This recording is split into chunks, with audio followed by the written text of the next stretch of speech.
Hey, everybody. Should be able to see me now. Please click like. Please share this stream. Do whatever you can to help in a non-financial way to help promote my channel. That would be greatly appreciated. Good day, Sukkahorn. Sukkahorn, I'm going to email you. I got something to tell you, talk to you about. Hello. Let's see here. Oh, yeah, I don't know if anybody heard me or whatever, but on the subject of Graham, the guy with the heart attack, first of all, I wouldn't want to be him for a number of reasons. First, I wouldn't want to be him because I don't want to be in that medical situation. But second, I don't want to have to put up with the bullshit of people who think they know what the fuck they're talking about and they don't know jack shit. For instance, Jesus Christ. Let's see here. For instance, one thing that he's... now, I don't know about this, and this is why I don't say anything about it, but, he's been gone from the UK for a long time. Apparently, there is some period of time that you have to have been living in the country to be able to get your benefits. Second of all, I don't know, how he could medically fly, if that would be a problem for him, if it would be a stress on his heart, or he could just go back home. I don't know if that's even feasible. However, what I do know is that there's a lot of people who said, because he has 2 clogged arteries and one is it was 90% clogged, that he's full of shit and he'd be dead and all this other kind of shit. And what I can say about that is that's complete nonsense. Because, first of all, I don't think that, in my own head, I didn't think that it was bullshit. I didn't think that he's bullshitting about having 2 and a third that's almost completely clogged. I also didn't think, so obviously he's living. But then I checked with someone who happens to be a cardiologist, and I asked him, what's the deal with this? Is it possible to live? Definitely. Of course it is. And he needs to have it fixed. It is something that, he's got to have fixed, but it's not that difficult of a procedure. They do them on every corner, practically, in the United States. Okay? And so, you have all these people coming out against the guy, saying he's full of shit. Now, I don't know what the deal is with him, but I do know this. If he has 2 clogged arteries and a third that's almost completely clogged, that doesn't mean that he's going to be dead.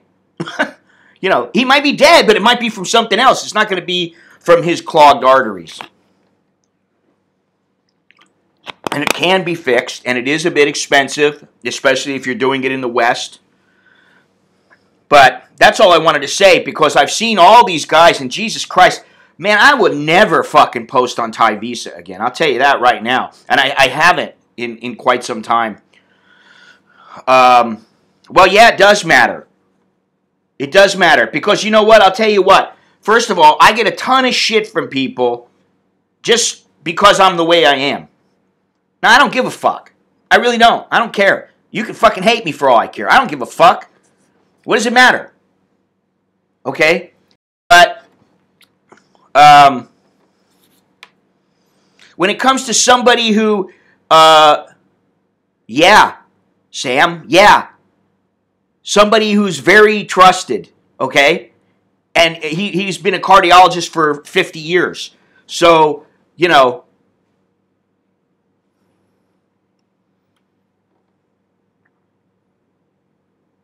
yeah, I mean, Thai Visa's fucking horrible. Okay?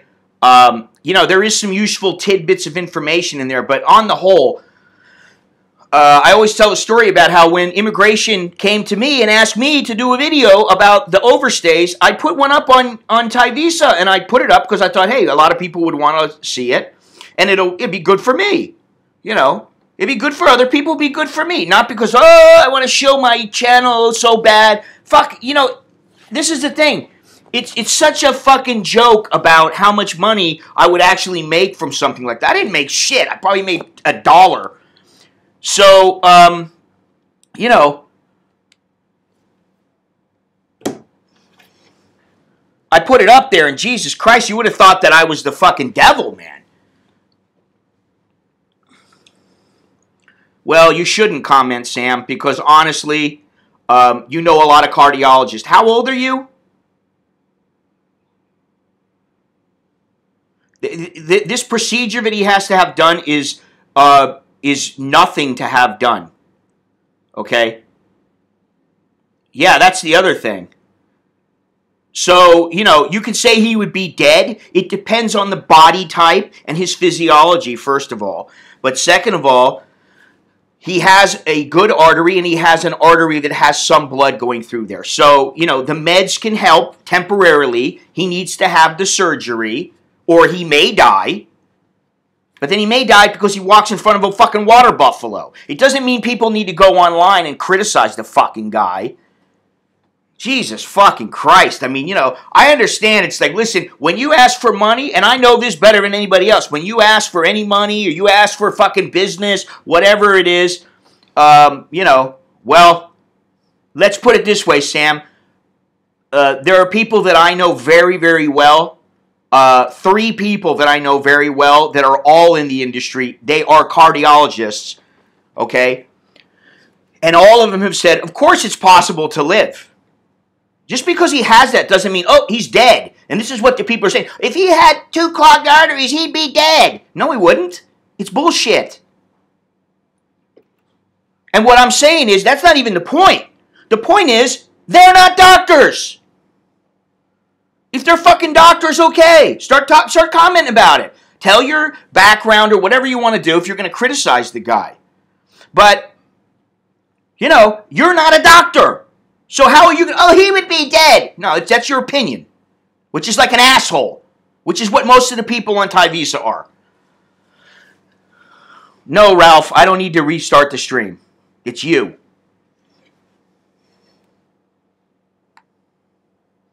I got no problem and nobody else is bitching, just you. So refresh your browser and, you know, do what you got to do.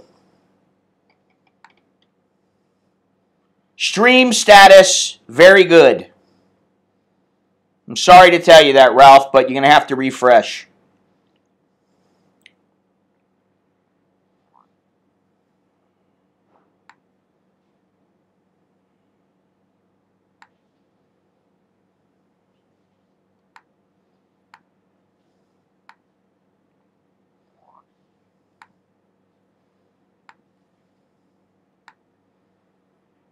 I do it by beating the piss out of guys like you.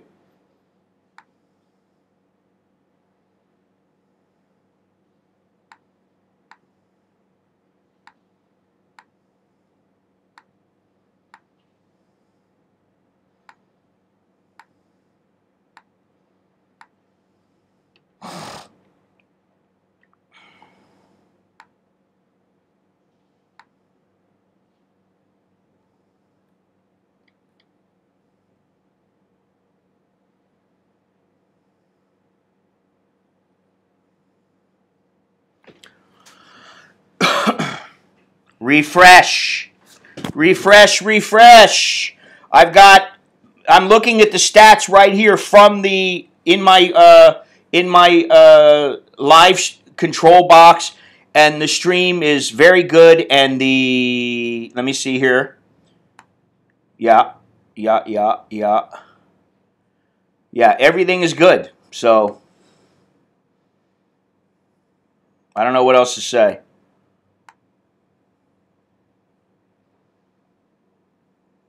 Well, the voice is almost never in sync, okay?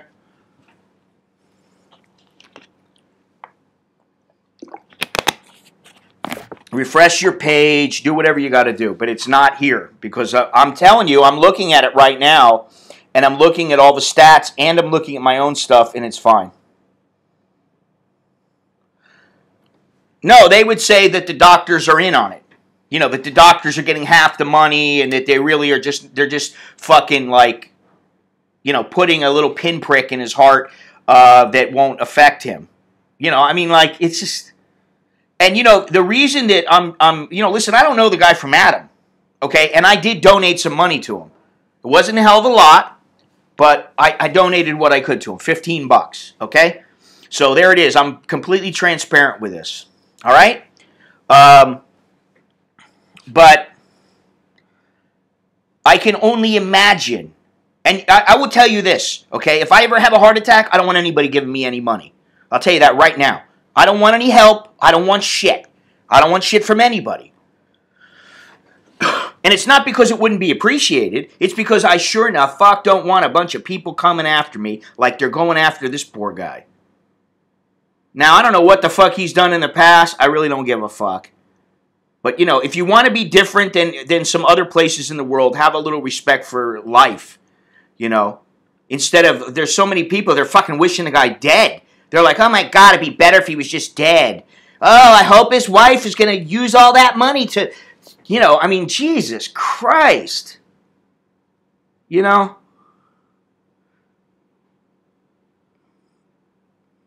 Well, Soy Dog, I'm no sucker. I understand that. But you're right. You know, that's the thing. You're right. There are people who, they could be in the fucking operating room with him, and they would be like, oh, this is not real. These guys are actors. Oh, Jesus Christ. You know, it's just like, I just get disgusted with the shit, you know? And frankly, I mean, you know, like I said, I don't know the guy. I have nothing to gain by saying this. You know, I really don't give a fuck if somebody likes him or doesn't like him, or likes me or doesn't like me. That's up to everybody else. I can't control that, so, you know. Well, that's the thing. What are you going to go after some guy? He's in there saying he's got a heart problem. I mean, like, Jesus Christ, I had a fucking heart problem. Okay? I don't know if any of you remember this. I don't even remember if I think I posted something about how I had just had something, what do you call it? You know, the thing with the camera on the end of the tube. They basically put it up the vein in your thigh. And then they go up, and they run it all the way up to your heart, and they look around. Why don't you explain yourself more, Sam? I don't care. You can, you know, yeah, an angiogram. I had that done, you know. Now, I wasn't asking for money to pay for that or anything, but, I mean, I didn't hear anybody getting all fucking bent out of shape about that. They didn't, you know. In fact, I'll be honest, you know, I didn't have the following that I have now, but there wasn't really anybody, there wasn't a whole lot of people that were coming to my fucking rescue. They weren't fucking coming to me and going, oh, God, Scott, oh, I hope you feel better, oh. Nobody came in the hospital and visited me. I mean, you know, it's like, I don't expect that, and he shouldn't really either, but you know what? He's in that situation, and it's his only way, supposedly, it's his only way to be able to live. So why berate the fucking guy? I mean, Jesus Christ. I'm anxious to hear what you have to say, Sam. Even if you are in the industry, because I don't believe you're all that old. I don't know. I could be wrong. Okay? So, you know, this is something that, well, yeah, that's the other thing. Well, I mean, why don't you explain what you're saying?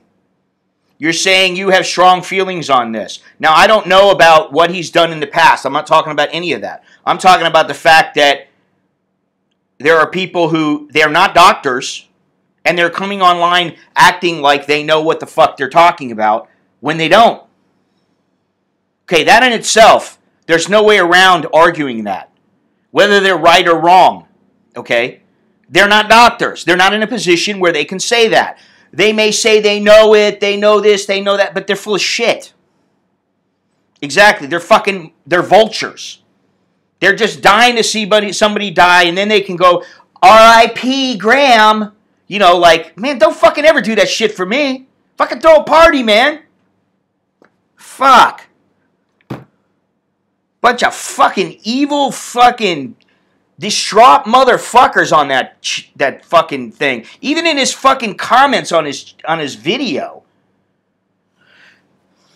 most of them are positive comments, but Jesus Christ, man, every once in a while, it's like you get some guy, I don't know, you get what's coming to you. Thanks, Soy Cowboy, I appreciate that. Every little bit helps. Now listen, the whole plan of this streams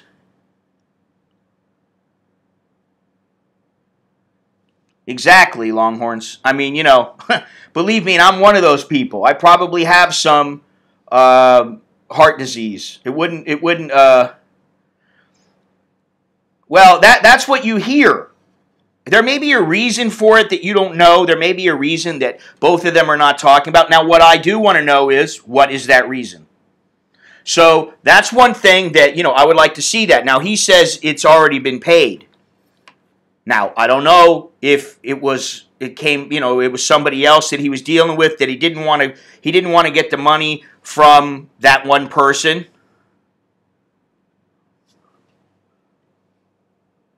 Well, yeah, he should be. Maybe he should be, but again, it depends on his physiology. I think if you talk to them, I can tell you that the person that I talked to was a doctor who ran a cath lab, who taught in a cath lab, and who was a cardiologist who was very respected.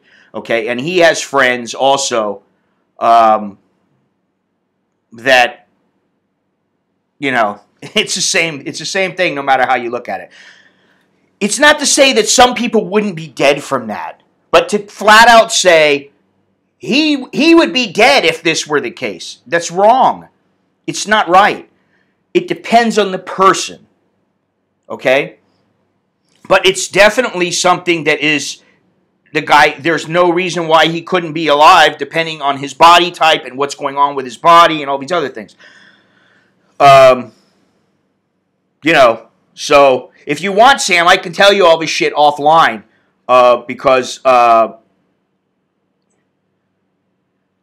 that's not what I've been told. And I've been told this is somebody who was a cardiologist for 50 years. Okay? So,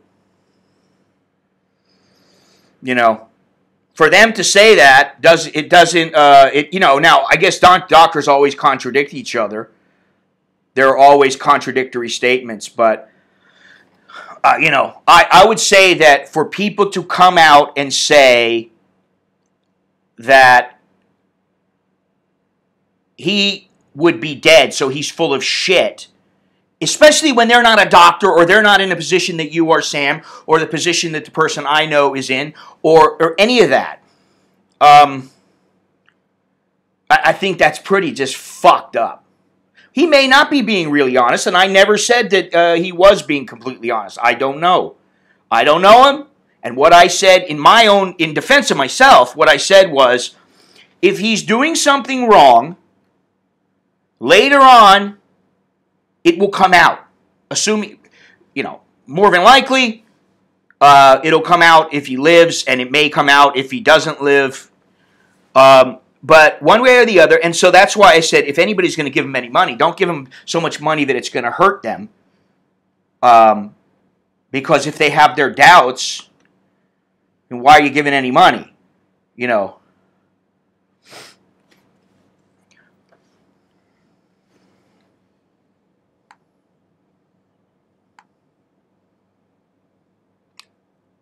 Yes, we know you're a penis. We know that already.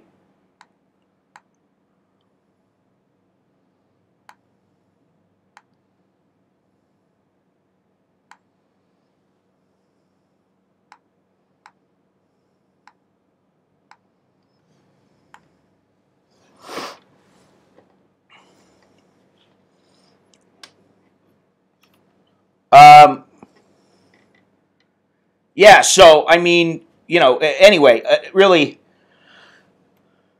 well, that may be true, too. I mean, I have no idea how big the scar will be nowadays. I've seen people who've had heart surgery in the past, and I know that the scar can be huge. But then again, you know, that was some time ago. The bottom line is that people are free to do what the fuck they want. So, like, if I give money to him because I believe that the guy's genuinely in dire need and I don't want the guy to die and I want to do my part to try to help him live, I don't think that that other people have the right to come in and say, you know, they can come in and bitch and moan, but they don't have the right to tell other people not to give or say he's a fucking idiot or you know, he's a liar and he's this and he's that when they don't even know. Half the time you don't know what the fuck's the truth is when you get the news because you don't know if the news is telling you the truth. So, you know, like he may not be fucking all there right now and he's not telling you every little thing. Yeah, of course. He may not want to. I don't know. I got no fucking... And this is the thing. Yeah, exactly. It's like a bunch of fucking old ladies. Bunch of old fucking ladies.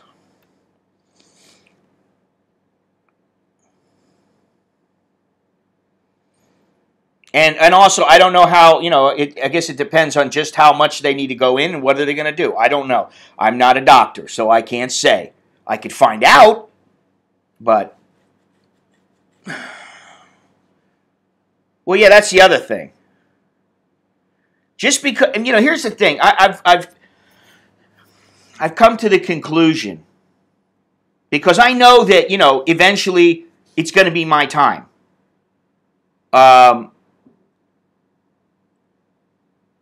Yeah, they probably put the balloon, the angioplasty thing or something like that in there. I don't know if that can help, but they went through my thigh when they went to check me. And they were like, no problem. You're fine. And I was like, ain't I lucky? And I had a, what do you call it? The where you run on the treadmill, the whatever the fuck it's called. And they do the tests on you and everything. And they were surprised because they were like, wow, your heart is like a young man's heart. And I was like, really? I know. I was like, tell me the truth. Is it really? Yeah. You know. Oh, God. Yeah, the stress, the EKG or whatever. Not the EKG. The, what do they call that? I forget what it's called. Yeah, is that what it is? The stress EKG? Yeah. Okay. Anyway. What really irks me is that you see what, I'll tell you what it is. I think ahead. What if I'm on this channel for another 5 years? I'm down on my luck for some reason. And something happens to me. And my wife comes out and she says, you know what? He's been doing this for 10 years and, you know, I think you guys have learned a lot from him. I hope, you know, everybody could donate $2 because we're fucking, you know, $400,000 in debt that we can't pay. Yeah, I did the thing where I ran on the thing, and they gave me the whole checkup, whatever the fuck they do when they do that test. They gave me everything. I sat there. They fucking they made me run. They made me lay down and get tested. They did all kinds of shit. But anyway, my point is that, you know, like, what about if it's really legit? And, you know, I mean, like, okay, like, for me, I don't want shit. I don't want her to do that. I'd rather die. You know? It's your time, it's your time. You know what I'm saying? I'd rather die. Don't anybody ever fucking donate shit for that. Go ahead.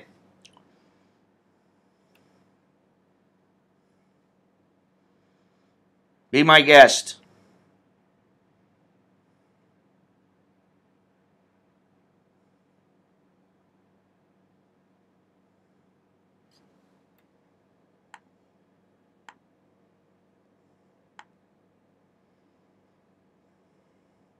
I did Morven run for 10 minutes. Well, you know, I mean, you know what it is? I don't have much sympathy for him. But I've been where he has been, where I fucked up, and I was able to get out of it myself. But what I do have sympathy for is his girl and his kid, because there's all kinds of reasons why you could have sympathy from for them. But she probably looked at him as a guy who really cares about her and who is doing his best, and yeah, I mean, but I'm not perfect either. You know what I'm saying? So maybe he started out and he intended to have a lot of credibility, and with some people he doesn't now. I don't know.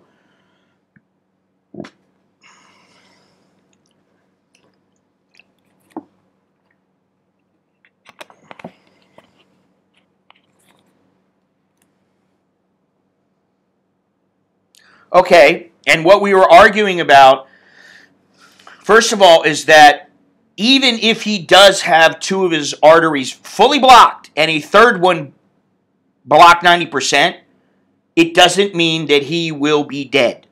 Okay?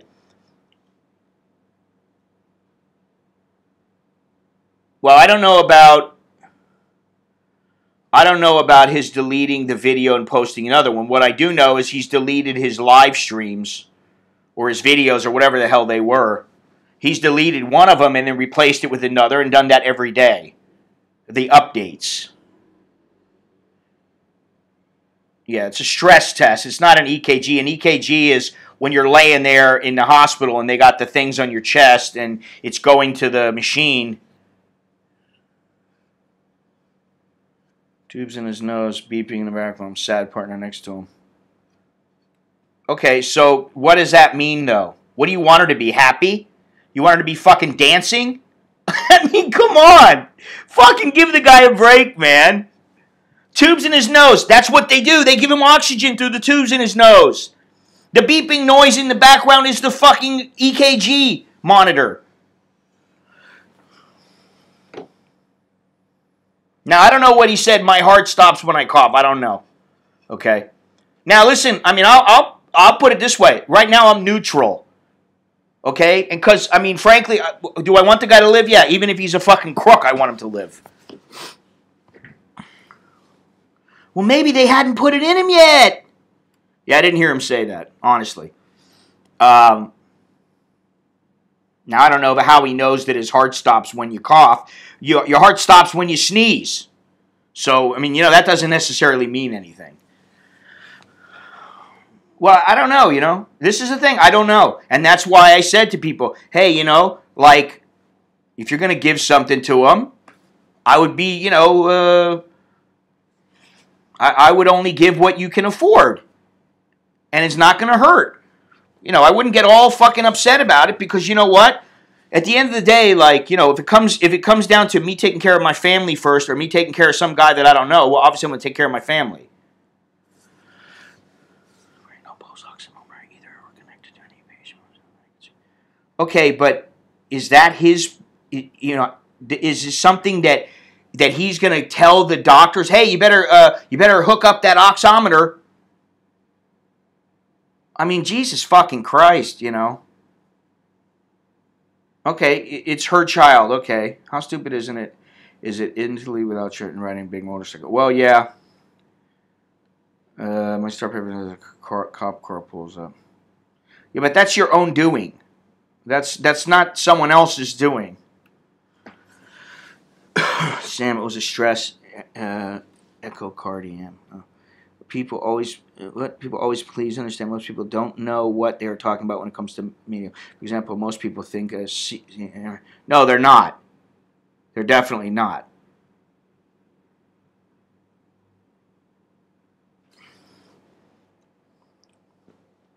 I know that. I don't know the exact specifics of what the procedures are, but I've had an MRI done before and I've had a CT scan done. And I know people who have had them done, like the boxers that I used to represent, they all had MRIs multiple times.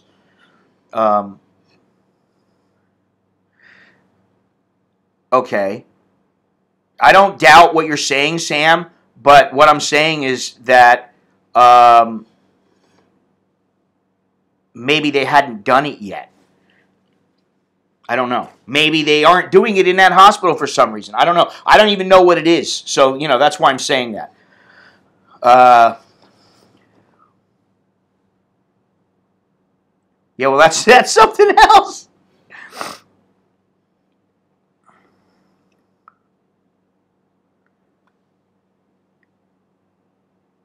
Yeah, no, I know they're very different, and I do know that. I know enough to know they're very different. And I don't even know how they work. So, you know.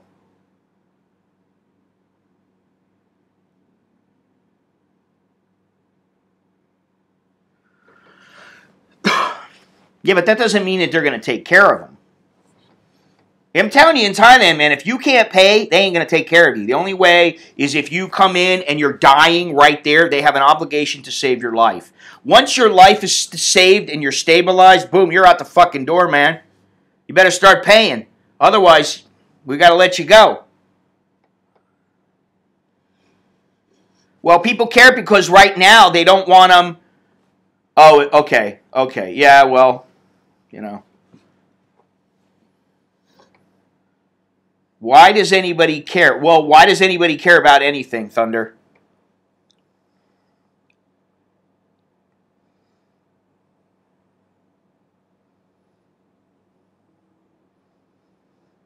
First of all, I don't want permanent residency, Art Bell. What the fuck do I want permanent residency for? And it's a pain in the ass to get. So, what do I want it for?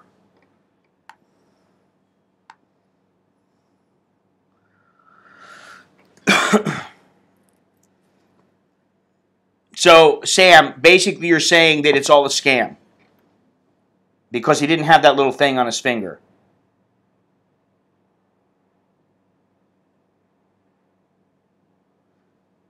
See, and what I said was, I'm willing to give him the $15 if it will help him. And if it doesn't and he's a scam artist, well, he got me for $15 and he'll get his in the end. You know what I mean? So,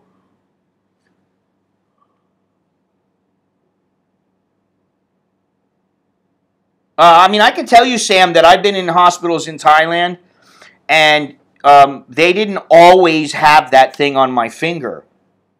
In fact, I remember there were times when I was laying in the hospital and I didn't have it on there. I've been in the hospital here numerous times. I've been there when I had the fall. I've been there a couple of other times when I had issues, and you know. Well, I mean, you know, this is the thing.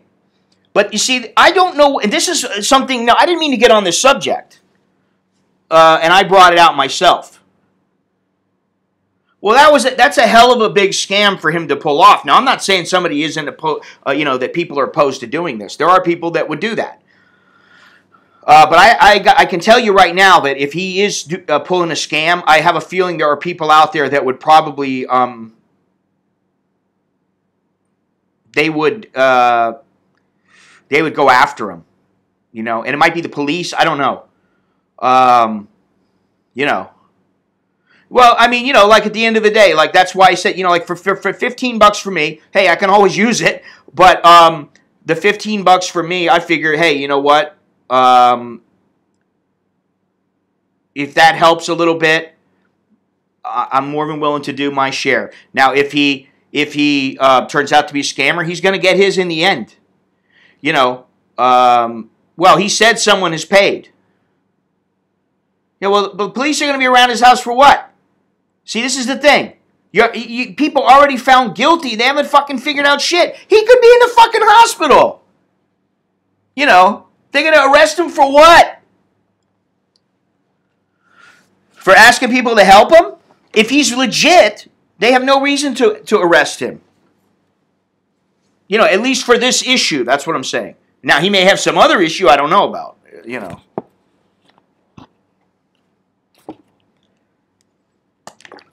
My point is this, though. In most expat communities, people are not so harsh as they are here. I've never seen in Ecuador, I've looked through the Ecuadorian expat community blogs or whatever, forums. Art Bell, who the fuck are you? I don't even know who you are, dude. You're asking me all these questions. We're talking about something else. We're not talking about visas. It seems not easy to live here long term. Well, for some people it's not. For me, it is easy, okay?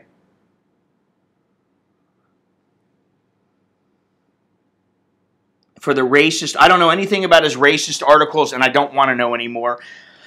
As far as working illegally, well, you know, whatever. That's I'll tell you what I've been told by immigration, and that is that somebody like him, you know, like, I mean, how do you construe somebody asking for money for a surgery as work? Now, everything else, okay, maybe, you know, if they want to, yeah, they can.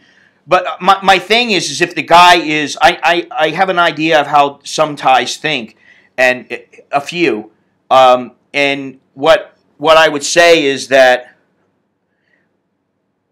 if he really does have a heart issue, and he has the money to pay for the surgery, I don't think that they are going to hammer him and throw him in jail, deport him, get rid of him. I don't think that's going to happen. Now, if he's lying, they're going to throw the fucking book at him. I mean, you know, and rightly so. Yeah, well, he should sell the motorcycle. I admit that. But by all means, you know. Well, see, here's the thing, Lunette. I don't think I'm a celebrity. If anybody's ever fucking called me a celebrity, it's other people, not me. And believe me, I've had people walk up to me on the street and say, oh, I can't believe it. You're a YouTube star. No, I'm not. Just some fucking guy who's stupid enough to let people into my life through means of YouTube, through the means of YouTube.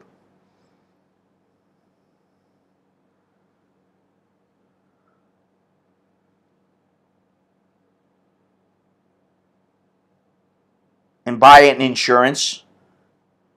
Well, I don't know how you buy an insurance, but I believe, in my opinion, if you want my opinion of what he should do, he should sell his fucking motorcycle. He should sell whatever he can.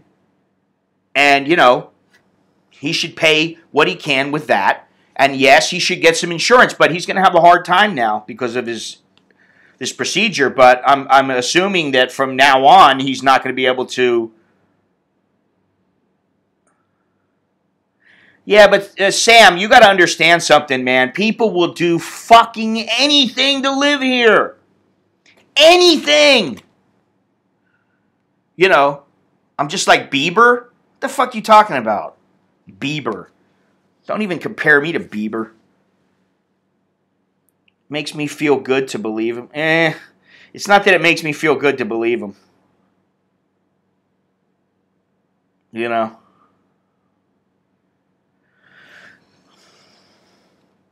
Yeah, I mean, you know, if anything happened and we didn't have insurance right now, probably the first thing I would do is get some kind of a travel insurance or something, you know, for 30 days just so I could fucking figure out what I was going to do. But fortunately, I have insurance and I have the VA coverage in the U.S., so I'm good for that. But believe me, it still could be difficult, you know. Oh, yeah, I'm a fucking YouTube star just like Bieber. Except Bieber's fucking filthy rich, and I can't buy a new camera because I ain't got enough fucking money, okay? So that's why when people tell me I'm a fucking YouTube star, I laugh at them. I'm like, I don't want to be a fucking star. I want to be rich. And I don't have to be rich. I want to have enough money to buy the few things that I want, which is one of the reasons why I said, what do you need and want to be content? Because it's not about, well, yeah, I mean, I understand that he fucked up. He fucked up. Oh, a sub gave him the money for the bike. Really? Wow. Well, that's good then. I mean, if he sold his bike to one of his subs, good for him. You know. But yeah, I believe the bank owns most of it. I don't know how much he's put down and how much he's paid, but he probably didn't make all that much. But that's the right thing to do. And as far as being here for 14 years and, you know, not knowing, well, you're damn right. He fucked up. He fucked up, and he should have had insurance. Of course. We all know that. But that's, you know, hindsight is 20/20. You know. I didn't even see that. So.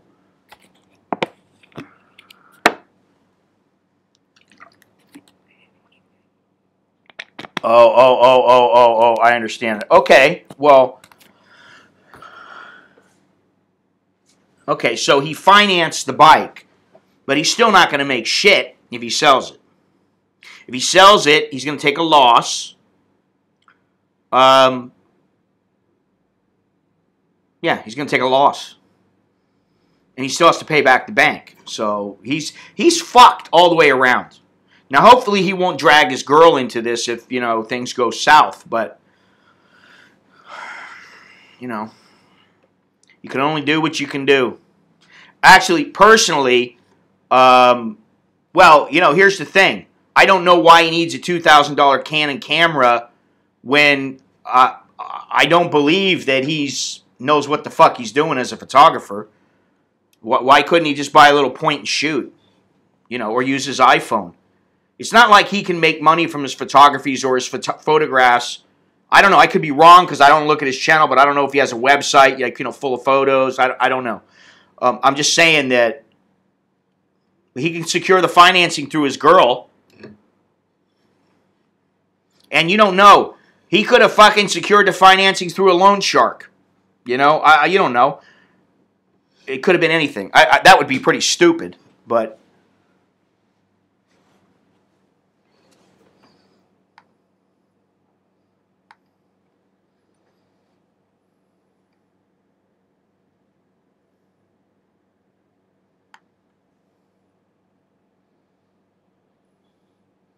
Exactly.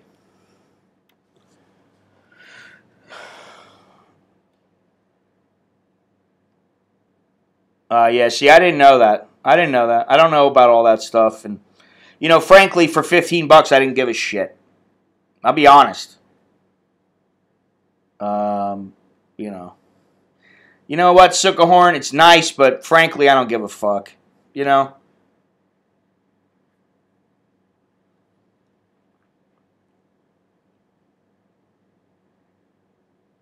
Well, see, you don't know that he has. Does he have the $800,000 in the bank? He doesn't have to have $800,000 in the bank, by the way. He just has to show a certain amount every month, so 65 grand. Nobody cares. Nobody cares. We know you a soy dog cowboy. And let's see here. He doesn't want to sell the bike. The thing is, he doesn't want to sell the bike. Well, why would he want to sell the bike if he's going to fucking lose money on it? Tell me that. He's going to lose money. The bank needs to get paid. He's selling it as a second-hand motorcycle now. It's not brand new. You lose money. That's the thing. When you buy a new vehicle, you lose money as soon as you drive it off the lot. That's fucking... Sales 101 right there. You buy a brand new car, you lose it. You're better off buying a great secondhand car that you get for a deal, and then you fix it up a little bit, bam, you sell it, you make a little bit more money, you sell it to a private buyer. And maybe you make some money. That's what you do. Maybe I should do that here.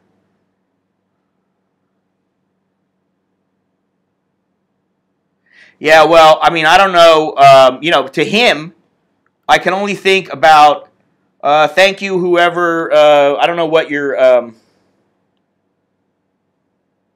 name is. I don't want to say your name, but thank you very much for the PayPal. Appreciate it.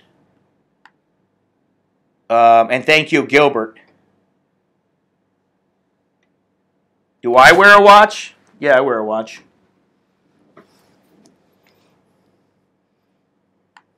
Why? Are you telling me that I need to move on and go to something else? Because I'll tell you what I tell everybody else. Now move on when I'm damn well ready. Believe me, I got a schedule today.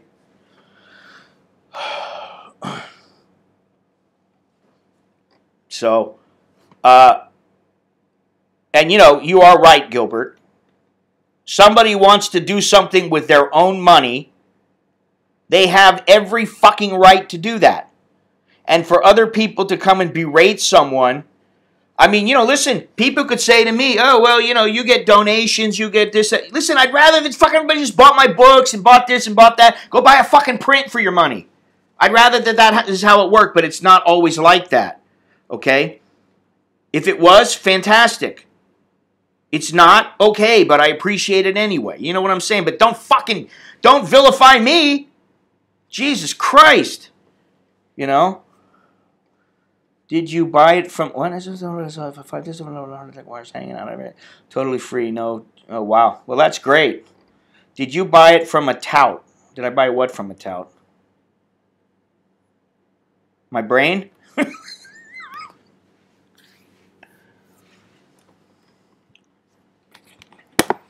So, moving on.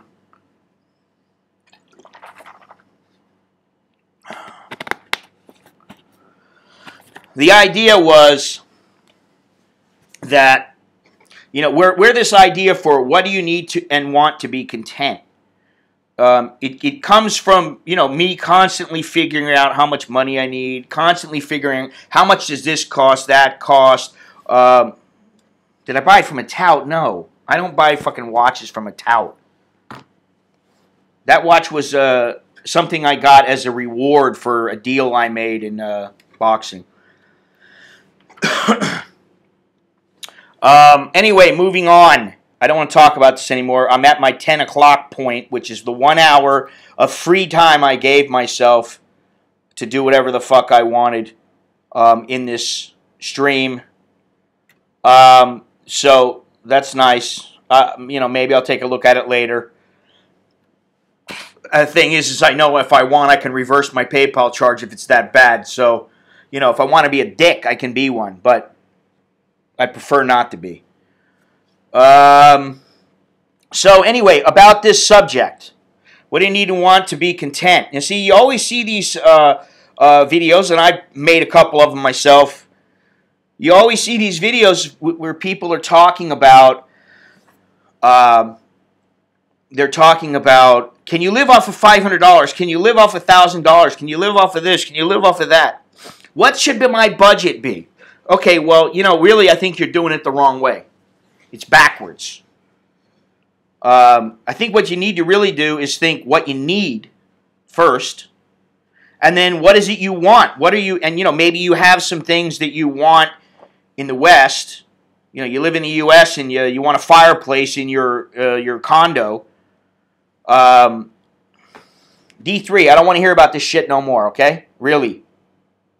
I'm tired of this fucking shit now, all right? I understand, but, I'm on a schedule. I'm on a tight schedule. And I'm trying to adhere to it. Well, that brings me to another point, okay? Now, you can say, oh, I got to have $1,000 a month. Okay, well, $1,000 a month is okay, but what about, yeah, exactly. It's a very individual thing. Obviously, the basics are shelter, food, water, right? And nowadays, electricity. Some people don't need a fucking cell phone. Some people don't need the internet. So, you don't have to pay for that. Listen, I've had a guy write me and said, in Thailand, I can go over to the side of the road and pick onions and cucumbers if I want. I'm like, yeah, but you're stealing. Okay, Sam, take it easy. Thanks for joining us. But you're stealing from somebody's land. Oh, they don't care. Well, that's not really how I think. But, the bottom line is you need food, water, shelter. You always got to have that, right? You could say, oh, I don't have to have shelter. I can go sleep under the fucking bridge. Okay, we're not talking about that. We're talking about having a halfway decent lifestyle.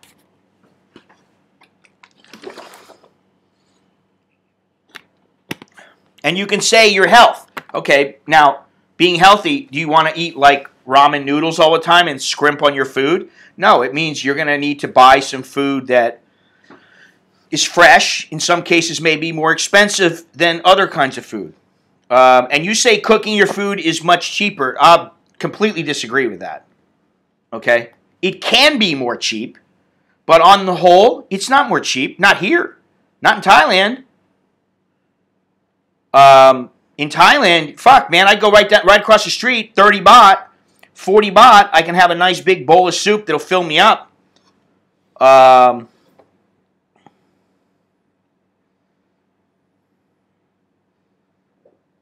but it's not so much about. I'm not talking about the money. I'm talking about what is it. In fact, I need to write some things down here. What is it that people want? You know what I'm saying? Okay.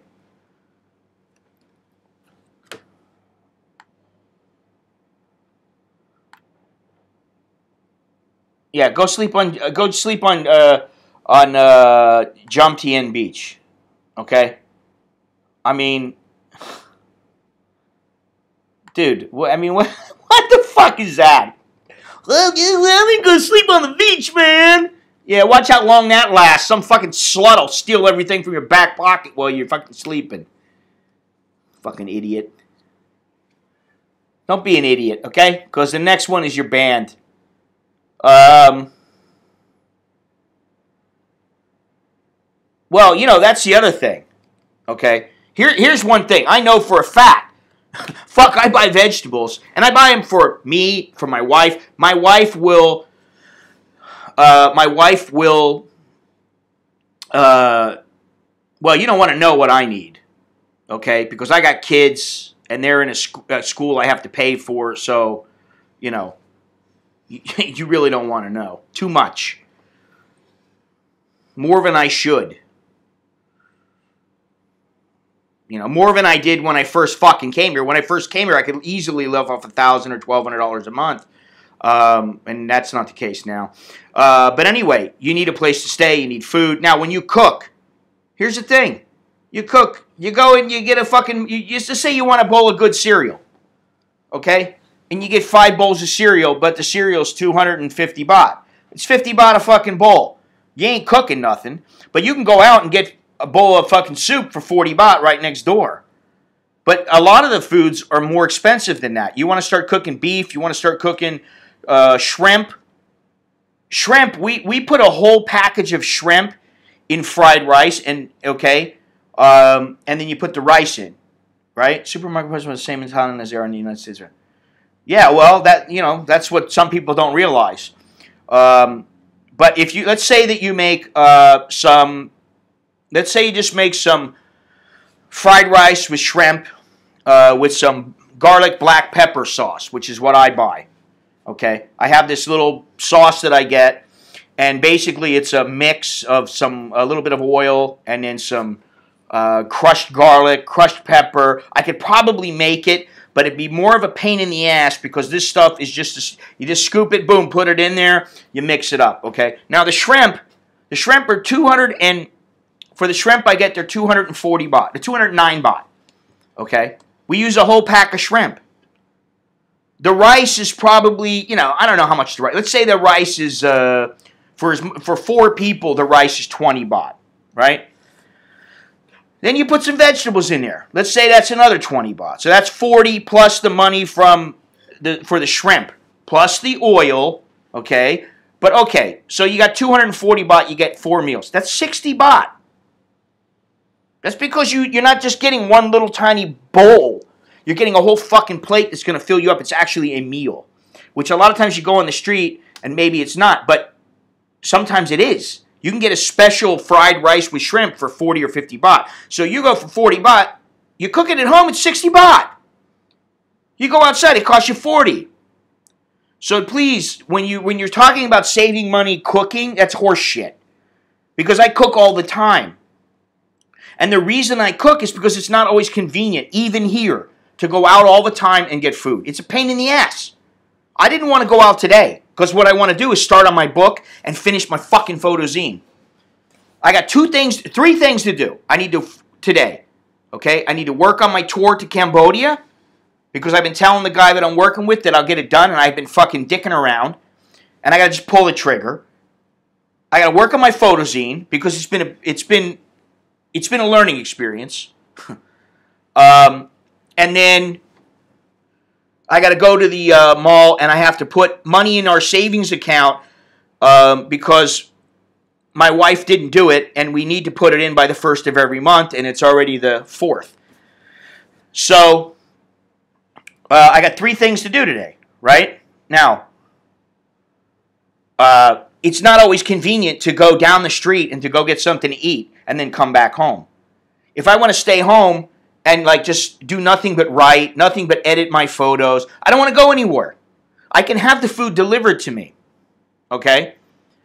But if I cook them up, it's still going to be 50 to 100 baht. Then, like he's saying, you go to the food court and the food's, maybe you pay 50 baht. Okay, it's in the food court, and you get a great dish. You can get khao man gai, you can get pad thai, you can get hoi tod, you can get kuih tio, you can get whatever the fuck you want. Mutod katiem.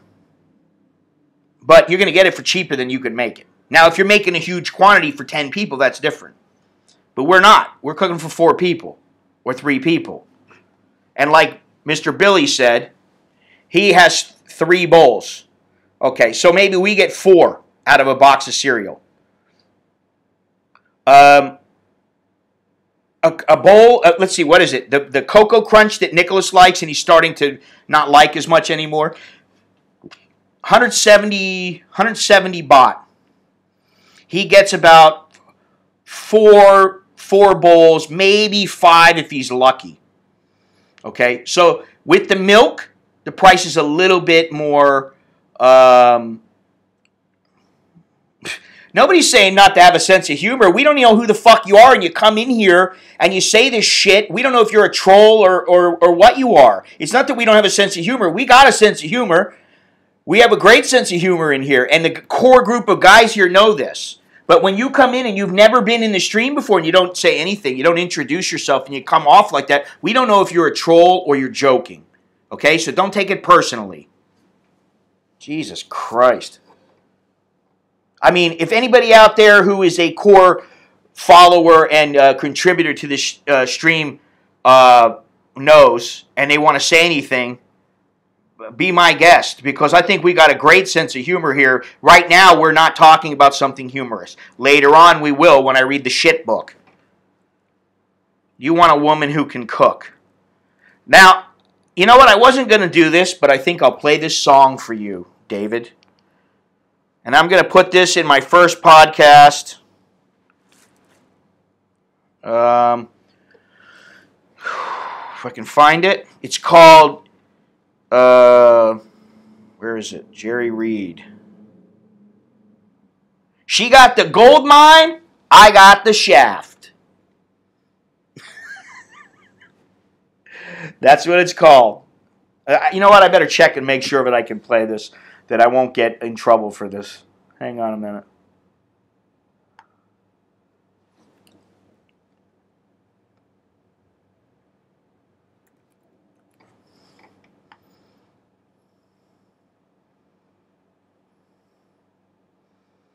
Yeah, I mean, most Thai women know how to cook some basic stuff. I mean, you know, let's get to that.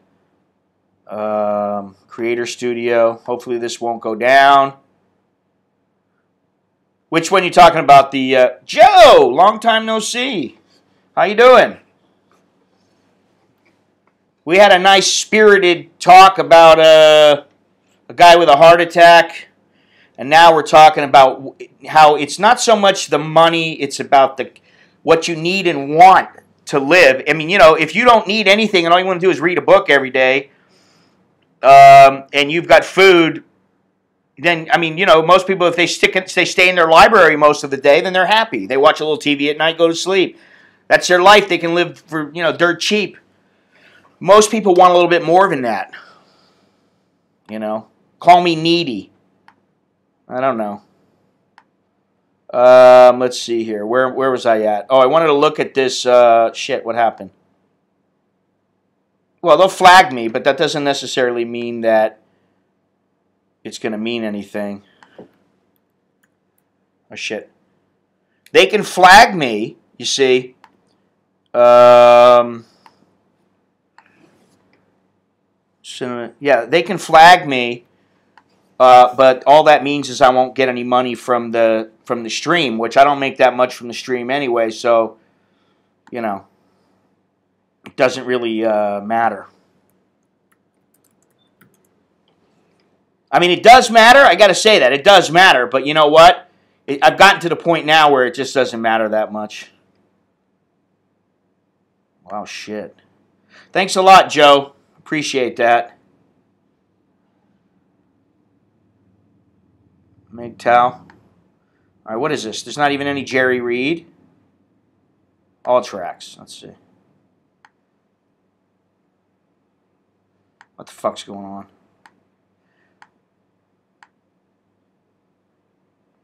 Something's going on here.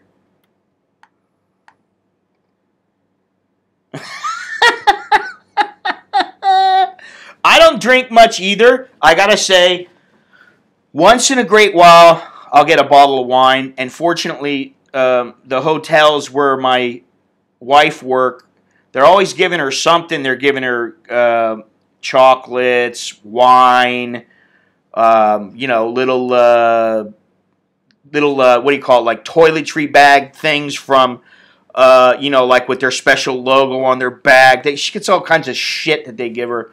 Half the time she throws it away. Well, actually, you know, I got something that I wanted to mull over. Let me write this song down.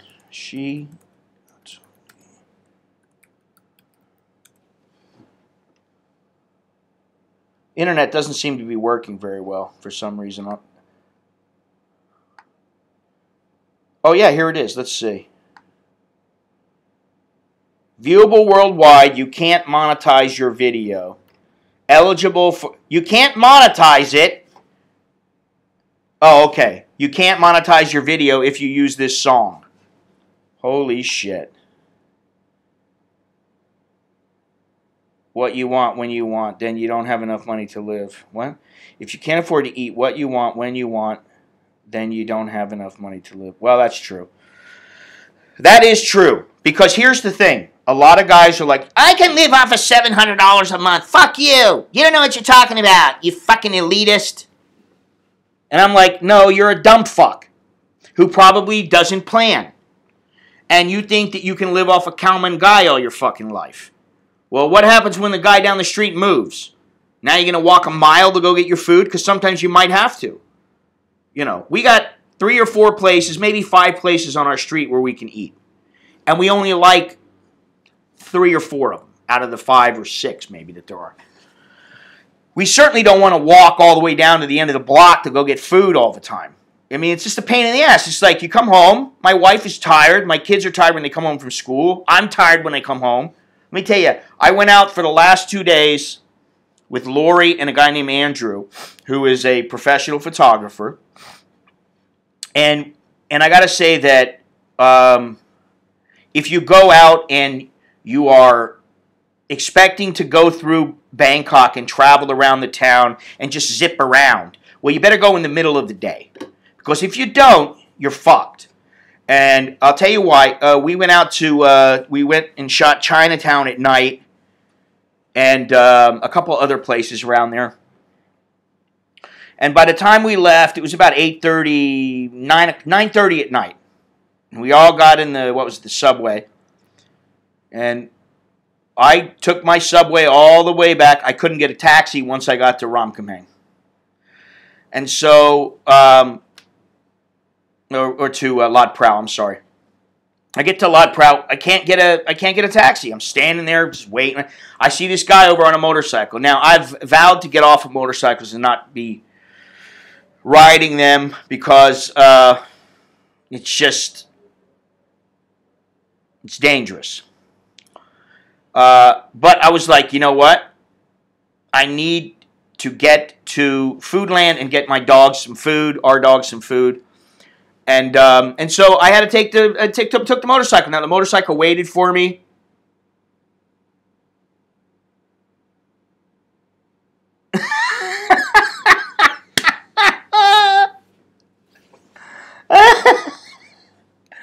Oh God. You're funny. Your wish is my command. I'll have your whore pay me. So anyway, so then I go into Foodland, get my stuff. I go home, and man, I'm telling you, even on a motorcycle, the traffic was just miserable. I didn't get home. I think I left at 8:30. I didn't get home until about 10:15. And I was fucking exhausted. Now, the last thing I want to do is stop. I did stop and get some dog food. And I could have stopped and got some food. But let me tell you, I thought to myself, I want to just get home. I don't want to wait for them to cook it. I don't want to buy it pre-made. I don't want to spend any extra time. I just want to get the fucking dog food and get my ass home. I got home. Boom, I had something in the refrigerator. I threw it in the microwave. 15 seconds later, I'm chowing down. It was a bowl of Campbell's chunky soup or something. Threw it in the microwave, wolfed it down, brushed my teeth, took a shower, I was asleep 15 minutes later. You know, so there is a convenience thing that comes with making your own food. It is more expensive, though. So, you know we need food. Where are we at? We need food, accommodation, and we need water. Now, some guys, they may say they need pussy. Well, you do need pussy, but you don't. You'll live without it. You might feel like you're dying. But if you want to pay, well, then it's very easy. But then, of course, that means your budget's going to go up. So that's something else that that you need to think about. Let's see here. You got electric, right? And most people nowadays, they want a mobile phone. Okay? But like, if you go out, if you're the kind, you're going out to a bar. All right? Let's say you go out to a bar, whether it's a go-go bar, or you're going out to some bar and you're trying to scam on some regular Thai chick, or get her number or whatever. I'm going to say you can easily spend 2,000 to 3,000 baht. Okay? But let's just say 2,000. Now, you do that once a week, that's 8,000 baht a month. The pay-to-play can add up. It could be 8,000, 10,000, 50,000 a month. I mean, and if you've got a woman, let me tell you something. One of the needs that we have besides our kids in school and all their clothing and all that other kind of shit and their music now, is that we're trying to save for a house. We've been trying to save for a house, and we have been saving slowly but surely. But like, I feel bad now because I'm 55. I've never owned a house. I want a fucking house before I die. You know what I mean? So I'm trying to save. She's trying to save. We're trying to put our money together, and hopefully we pay for a place and we don't have any monthly payment. That's the idea. But I don't know. See, that's something we don't need it. We want it. So there is a difference. We have a place to stay. We have a place to live.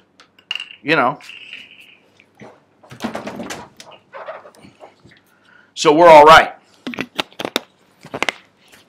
Do my kids need to play music? Yeah, you could, but what about when there's no Wi-Fi around? What are you going to do? And you know what? There have been times when I didn't have GPRS service on my phone. And you know what? Usually that's when I needed to use the Wi-Fi.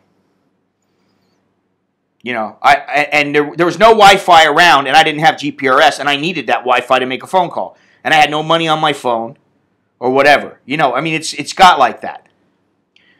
So, to say you can do that, listen, Alex has been doing that. I'll give you a perfect example.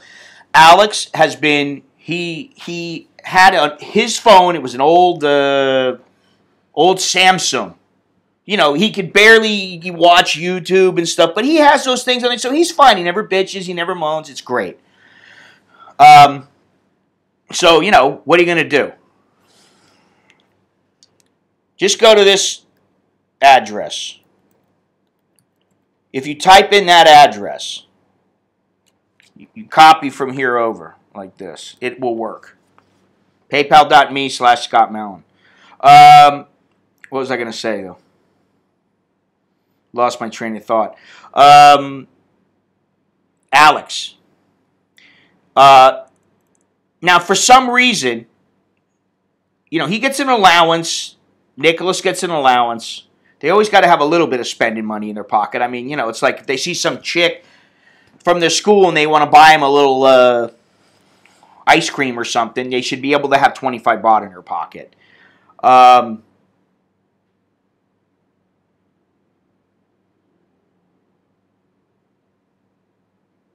What are you talking about, D3? I don't know what the fuck you're talking about. We rent a house. It is an option. That's why I say buying a house is a want. It's not a need. Okay? So, now Alex has 2 phones. He has his old piece of shit Samsung that was falling apart, and then Nicholas got a phone for, you know, a cheap phone.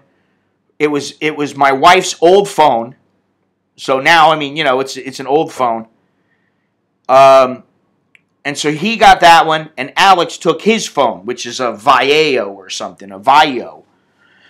So he still had his old phone. He has Nicholas's phone. Okay? And so, you know, what did I tell you, D3? I told you I didn't want to talk about this shit no more. Jesus Christ, man. Fucking moving on already. But anyway, oh God, you know, dude, are you stupid? How many fucking times I gotta tell you this? It's the last time I'm gonna say it, man. Really, I don't want to deal with this bullshit anymore. You know, it's like I'm on a subject. We're on a subject. People want to stay on the subject, and then you fucking come in and break up the conversation. You know, you don't have to be like that. Anyway, thank you, Gilbert. Hang on a second, I'll answer this. Let me finish my train of thought, okay?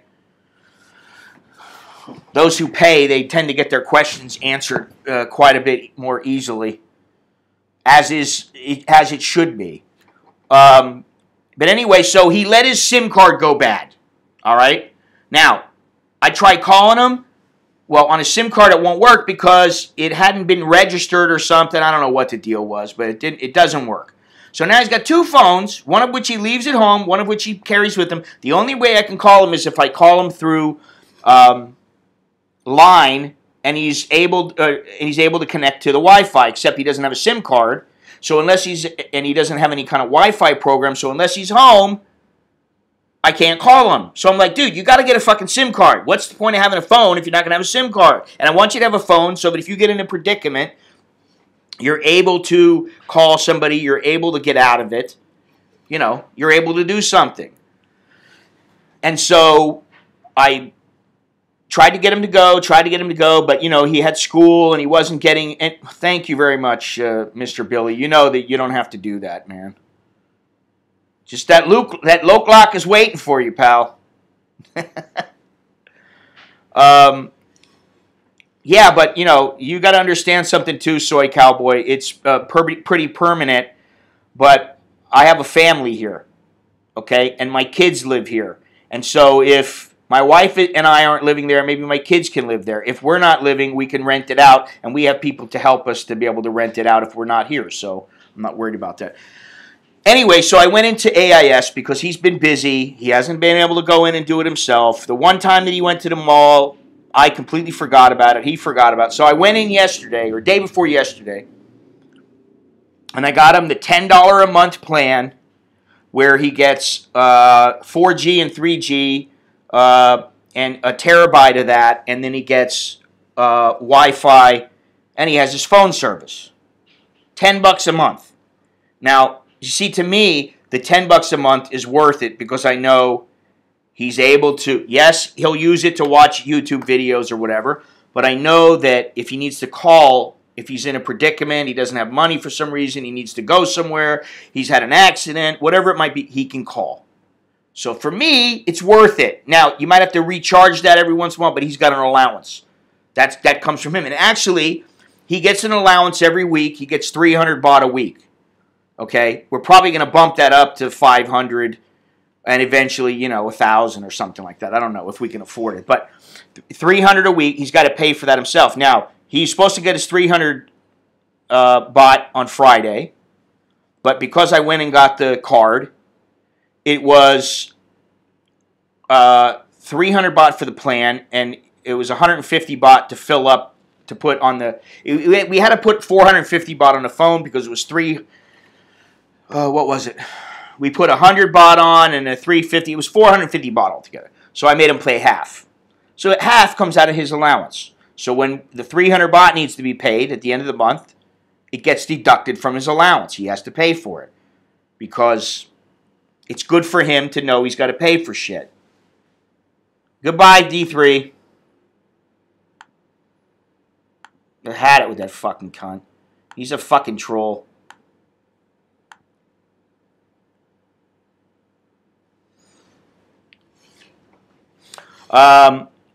So anyway, that's the deal with Alex and his phone thing. And, these are the things sometimes.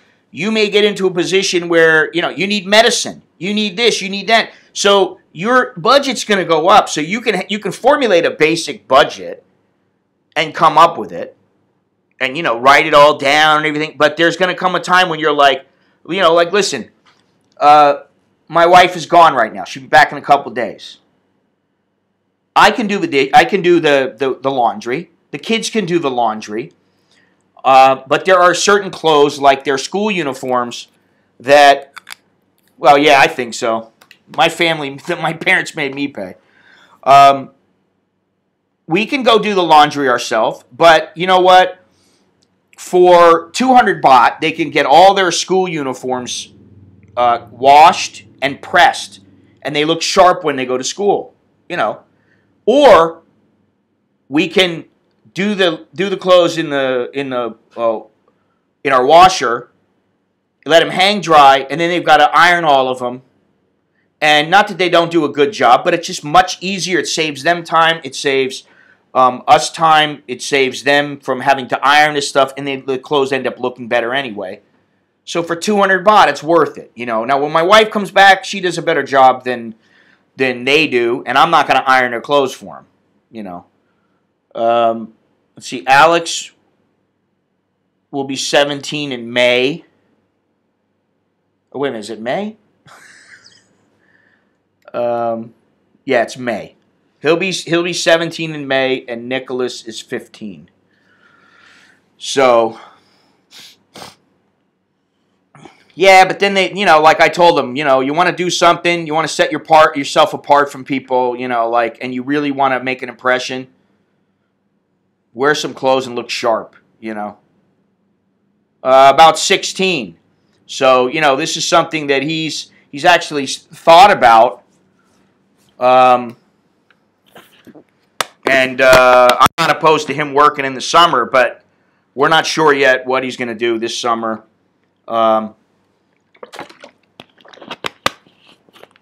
Yeah, well, there are no paper routes here. So, you might as well forget about that. That's another thing. Do you want the paper? Do you want an online paper? Do you want something else? I mean, it really depends on what do you need? What do you want? I mean, like for me, I don't pay for any newspaper or anything like that. I used to have a bunch of magazine subscriptions a long time ago, and that shit adds up. I'd love to have National Geographic, some decent magazines, but fuck, they're expensive, and when they start shipping them internationally, man, it really adds up, It doesn't seem like much, but $10 here, $10 there, $20 here, $20 there, and the next thing you know, your budget's gone up. So, really, you don't really need all that much. You don't really need a mobile phone, but it definitely is convenient. Do you need internet? Well, you don't really need it. You can always use your mobile phone, but guess what? Like for somebody like me, then that would mean that you could do it to where everybody just has their phone, and they could use their phone as their internet, but it would be more expensive to do that than to just get an internet service for the house. Because Nicholas has got a laptop. Well, Nicholas and Alex have a laptop. they have their little phones, but they can't do their schoolwork on their laptop, and sometimes they got to use internet. Now, that's another thing, is that the schools, it's really weird, but they're like, they require them to do stuff that they have to go online. So I'm like, what about all the kids who don't have money to go online? Most kids, they can go somewhere and get online, Daddy. Okay. You know, and then it'll be like, I need to print this out. It needs to be in full color. Really? I'm like, I got a printer, but it ain't that good. You know. Yeah, well, Spotify, let me tell you something, Soy Cowboy. Spotify for the whole family is 199 baht. Okay? So that's like, you know, $5.50 or something. That's $6, right? So, I mean, you know, it's pretty good for Spotify. But do you really need it? I mean, I got plenty of music, but it's, you know, it's always like I want to listen to a certain song. I'm like, shit, I don't have that one.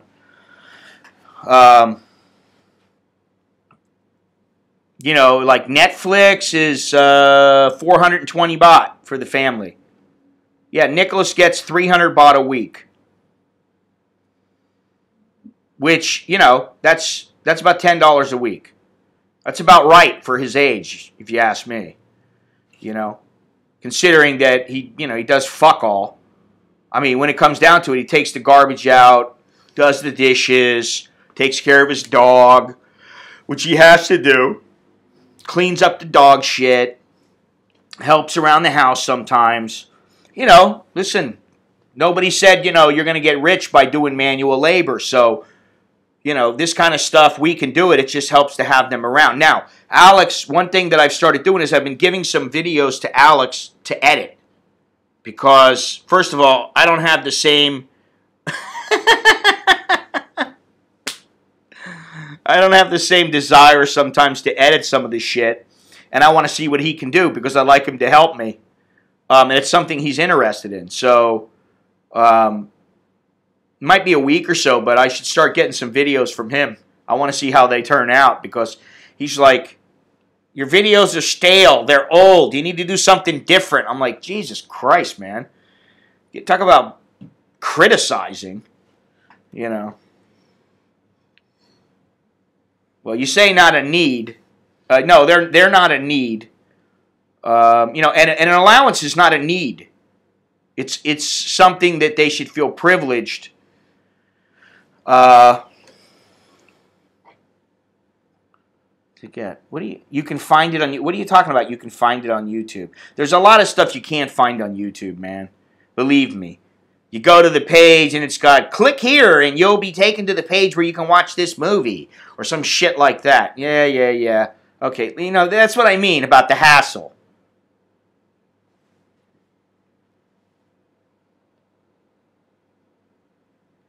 Well, that's true. That's true, but the prices are rising. Good day, Peter. Prices are rising with everything.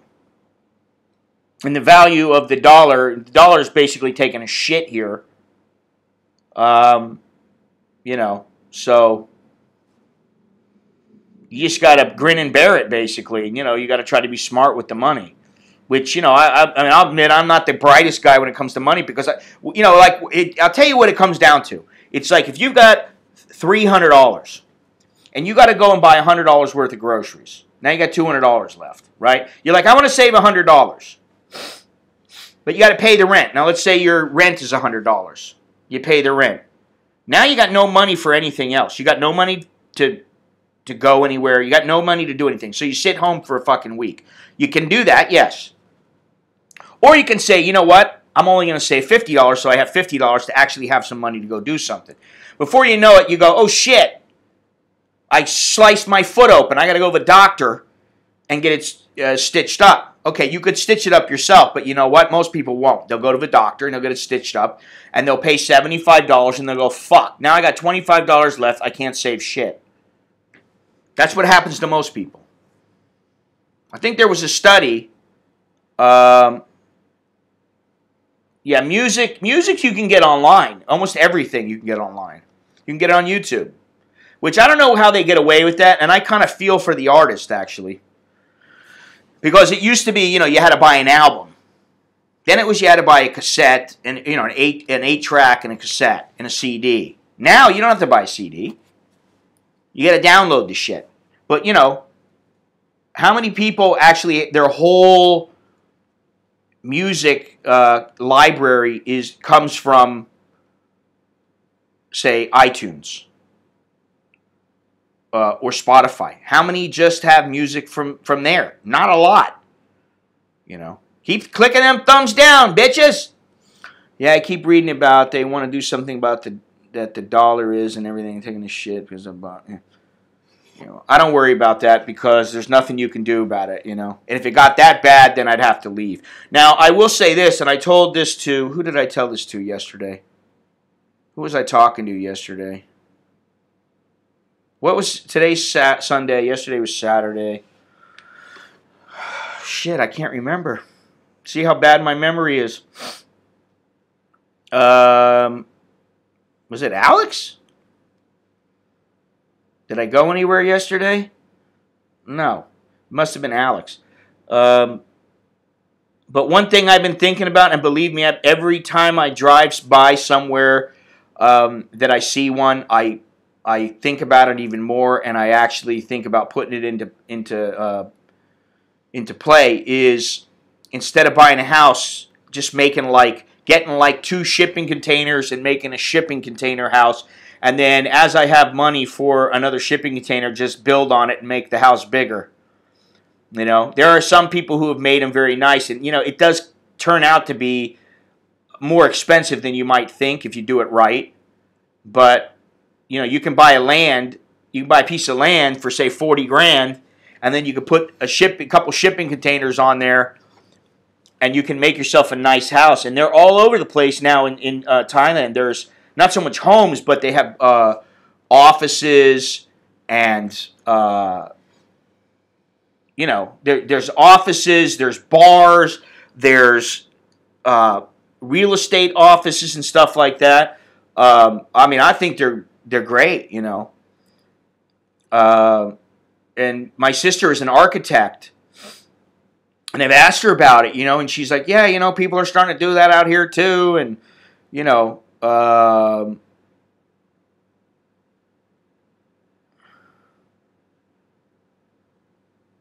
oh yeah, Jesus Christ! Because I did talk to it with Alex, but I forgot I was talking to you about that. Because you know what? You see, this is the thing. I'm thinking, in my whole brain was thinking, who did I meet yesterday? Who did I see? And I couldn't remember. No, I was talking to Dennis on the phone yesterday. That's the thing. Good morning, Commander. Wow, I can't believe we got 57 people. The numbers are up on the whole. They've been going up steadily, slowly but surely. And one thing that I was going to do today was I was going to start putting I was going to say, hey, all the paid members, go into the website, sign in, boom, you're in, and simple as that. No, there is no more public stream. And let me tell you something, buddy. I don't know where you got that from, but it's not 31.43. That's not what you're getting when you're here, okay? At least not as of yesterday. As of yesterday, where's that? Did I throw it out? Probably threw it out already. Let's see if I can find it. Because I took some money out yesterday.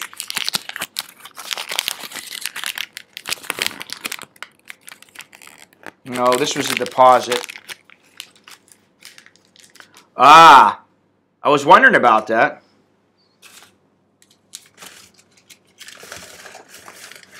I'm sifting through the garbage.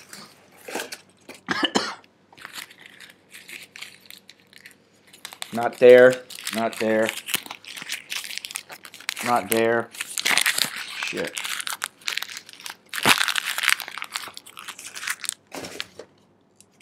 There's a lot more than a few. There's quite a few.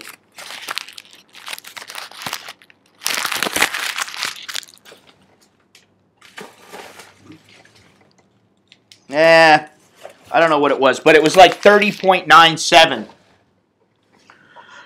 Okay, and that's the highest rate that you're going to get because I go to Bangkok Bank and Krung Sri, which that's where you get the highest rate when you take out money from the ATM from the U.S. So, that's something else you need to think of. I mean, listen, sometimes you got to worry about it and other times you don't, but you just got to got to roll with it, There's only so much you can do. So, but, that really doesn't, I mean, it's like, okay, so what do you need to and want to be content? Let's say that you've got, like my kids are in music school. Well, you know what? If the bot goes down, if the dollar goes down that much and we don't make that much from the U.S. money that we earn or I earn, then guess what? Something's got to go. First, you cut back a little bit on the food that you're buying. You buy the cheaper brand, you buy a little bit less, you buy food that goes a lot farther, you stop buying stuff that's as expensive. One of the first things that goes with me is coffee. I love coffee, but I'll buy the cheaper shit. When I start getting low on cash, I don't go out and buy illy.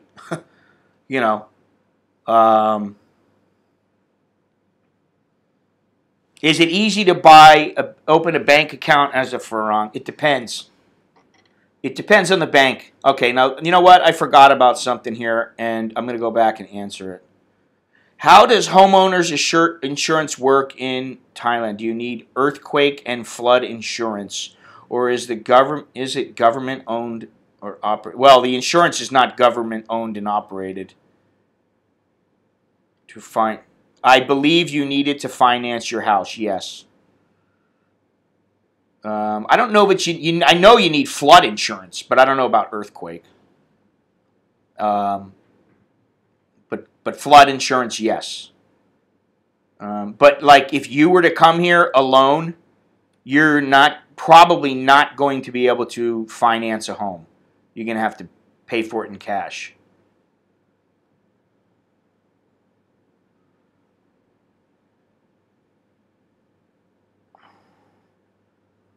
So I hope you were listening, Gilbert. Hope you're still here. Didn't mean to forget you, but just get caught up in some of the questions. Yeah, well, I mean, it goes up and down, okay? That's the thing. It doesn't always go down, and if it does go down, usually it goes down slowly enough where there are adjustments made. So considering you don't live here, you don't got nothing to worry about, I mean, that's the way it goes. And it may be back up to 35 in another 3 months. I mean, you just don't know. It's been like this before, so I don't worry about it. And like I said, the one thing you got to do, maybe you have to cut back. And the other thing is that my wife earns baht. So we lose, but we also can we can make out like a bandit, depending. This is the thing. I don't know if we'll ever go back to the United States. Do I want to move? Yeah, part of me wants to move because I don't. There is something that if you're here for a long time, you don't have to be jaded. You don't have to be to where you can't be happy. I mean, for the most part, I am happy here. But there is something to be said about not living in your own country. You will never be Thai. You will never be one of them.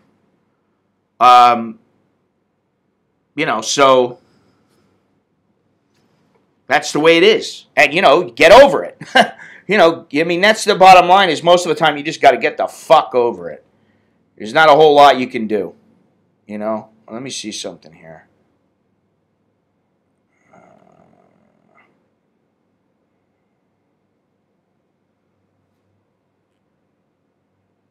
Grab a mate who says he is your landlord, and away you go.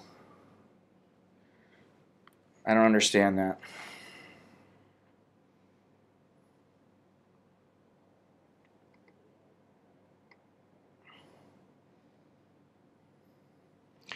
Wow. Okay, so it shows on XE, it shows 31.4987.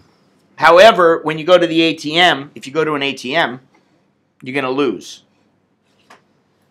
You're going to lose a percentage. Okay. Well, when you move here and it's done, yeah, you hope so, you see.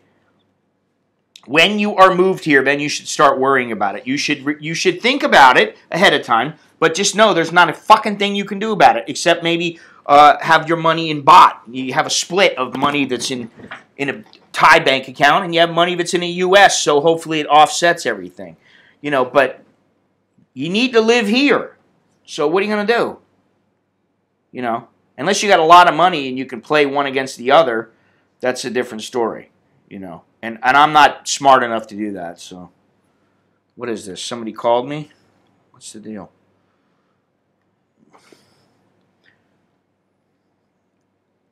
So, yeah, I mean, let's see here. You know, when you're, really what you need is not, you only need a few things. What? You don't need a fucking guarantee when you come to a bank here. I don't know what the fuck. Where are you guys getting your information from? Grab a maid who says you're landlord. Okay, but Peter, they need to show a rental agreement if you're going to do that. They're going to ask you for a rental agreement. They're going to ask for proof of a lease, and usually the lease is written in Thai. It's not written to be legal. It needs to be Thai, in Thai. They don't give a shit if it's in English. To open a bank account in, usually the easiest bank is Bangkok Bank. After that, maybe Kasikorn, but it really depends on the branch that you go to, because some branches are more difficult than others. Let me tell you something. I went into Siam Commercial Bank a while back when I opened an account for Nicholas and Alex, which they now have their own accounts. And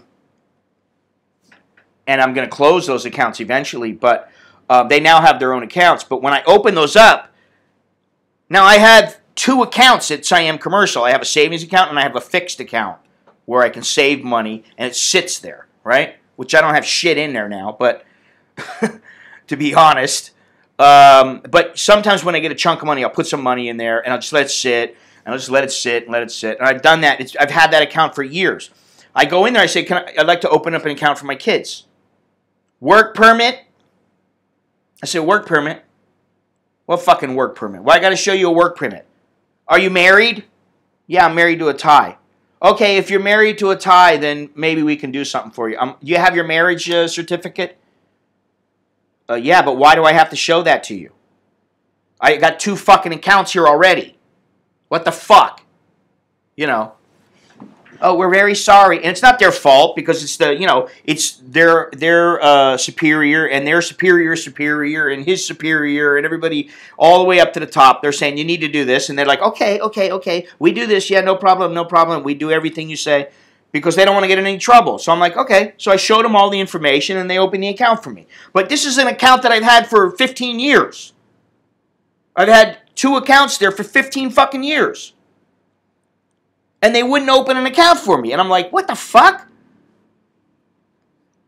And of course, you know, I'm a dick about it. I'm like, let me speak to your manager.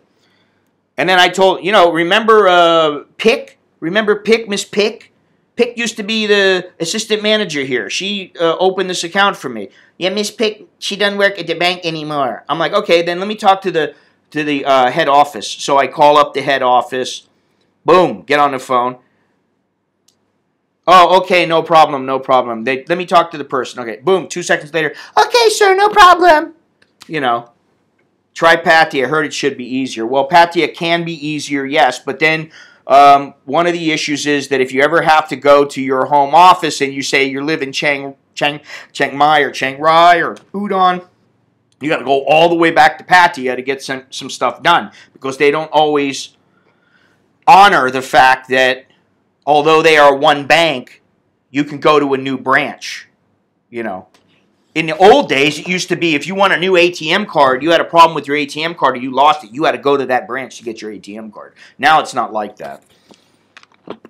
So, it can be a bit of a pain in the ass.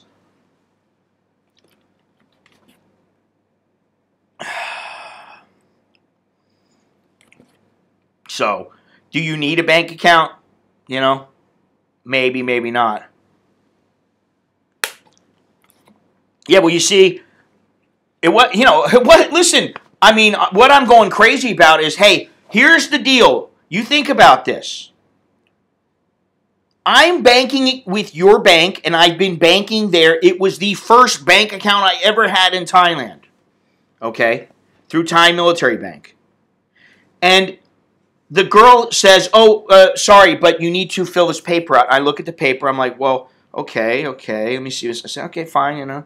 Okay, I need your passport. Boom. She gets my she starts copying every single fucking page of my passport. I said, hey, wait a minute, honey. Give me my passport back. I'm like, why are you copying every single page of my passport?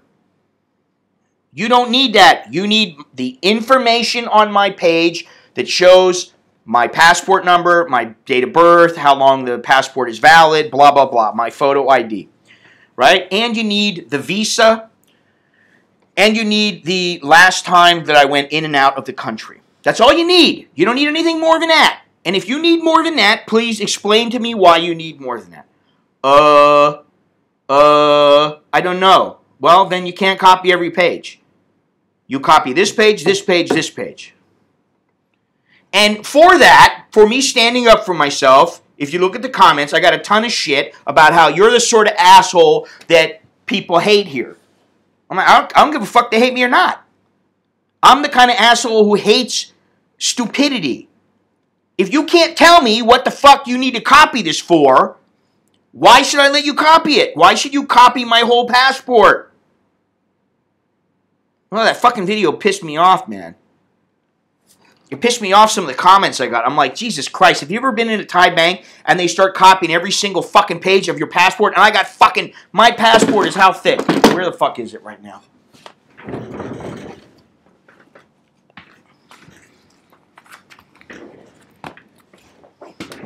Let's take a look at this, boys and girls. All fucking 58 of your asses.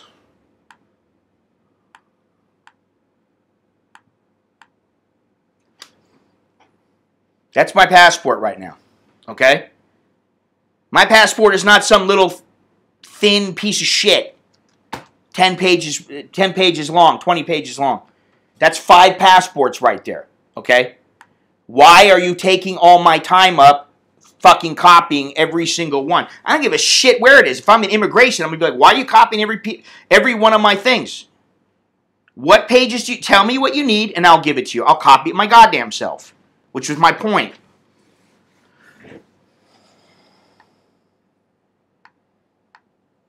But of course, because of that, you know, the assholes who think, and you know, the other one that I got a lot of shit for was the one with the fucking pork stall girl.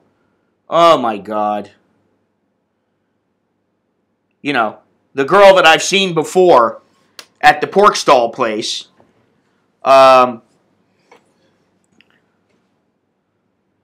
You know, she's there before. I shot a photo of her before. I've talked to her before. And she comes out the next time and she starts playing around with me. And I start saying, I don't think you got a boyfriend. I think you're probably bullshitting or whatever it is. And I got so much shit for that. Oh, you asshole. You don't know anything about Thai women. You don't know what you're doing. You're so disrespectful. Oh, shut the fuck up, you stupid cunt. Fuck. Oh my God. Go look at the fucking video. Look, search that video out and fucking take a look. I mean, it's unbelievable, you know. I'm so disrespectful. I mean, yeah. Oh, and all Thai girls are so ultra conservative. Yeah, sure they are. They're so ultra conservative. That's why they wear shorts where their ass cheeks are hanging out half the time or their stomachs are showing. Yes, they want to be outwardly conservative, but they're not. I mean, they're just like anybody else. Chicks want to get fucked. You know. No, they didn't live there. And the guy who initially commented about the pork stall girl, he obviously didn't know anything because of some of the shit that he said. It's like, it's what it is it's a tourist who comes for like 1 week, and he sees the Thai girls who are in restaurants and stuff like that, and they're, they're ka, sawadee ka, oh, sawadee ka, and they're being like that. They're being polite. It doesn't mean that they don't like to get down and fucking get nasty once in a while. It doesn't mean that they might not want to bang some guy, but like, had I gone over and started grabbing her ass or something like that, okay, of course that would be something, totally different. I don't know what the fuck you're talking about, Soy Dog Cowboy. I got no fucking idea. His wallet? I don't understand. I mean, I've seen Seinfeld. I don't know what the fuck you're talking about. But yeah, I mean, like I got all kinds of, oh my God, a good Thai girl would tell him to fuck off. Oh, Jesus Christ. You think I don't? I mean, like, every girl is the same. If they're a good girl, you can't say anything about sex. You can't ever talk to them about anything. Get the fuck out of here. You know what I mean? Like, Jesus Christ. I understand you don't walk up to somebody that you don't know. You don't walk up to them and go, hey, babe, nice pair of tits. I'd like to fuck the shit out of you. I mean, really? You think that I do that? Those who have watched my streams and seen me interact with not only Thai women but Thai men know that I am very respectful of their culture and that I know what I can and cannot do. I don't know if I asked her to smile. I don't remember that, but no, that wasn't the one. That wasn't the one. Actually, that was a fucking old lady or whatever. This chick was young. That was an old lady, and I was like, she gave me this like dirty look in the beginning, kind of like looking at me funny. And then, yeah, what it was is these guys, these are the same guys who put that kind of a chick on a pedestal. And they're kissing her ass, fucking, oh, honey, I will never be like that guy. He's an asshole. In the meantime, I'm the one who's, not this chick, but, I'm the sort of guy who would have my dick in her. You know what I mean? I'd be the one fucking her, and everybody else is going, oh, you can't be like that to her. You're not a nice guy. You're not respectful of him. Oh, really? She fucked the shit out of me last night. You know what I mean? It's just fucking ridiculous. And the other thing is that I'm married, man, and I love my wife. Yeah, that's the other thing. You get these people now, and it's like, yeah.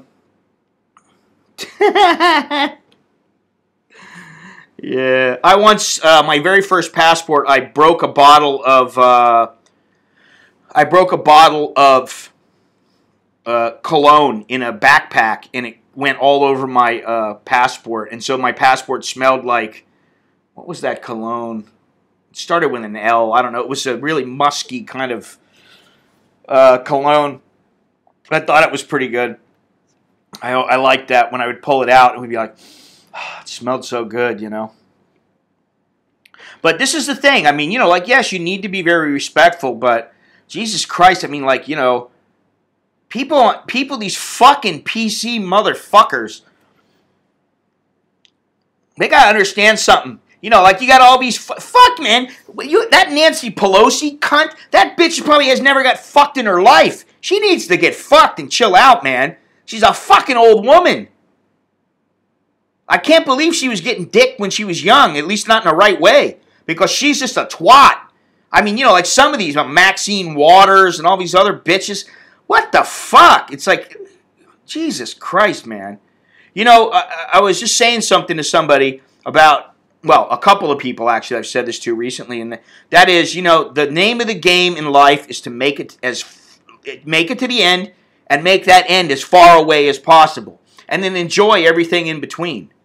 It's not about fighting with fucking the left and the right. It's trying to work with each other as people, what's the best for people, and that's the problem, is that nobody has the masses' best interest at heart.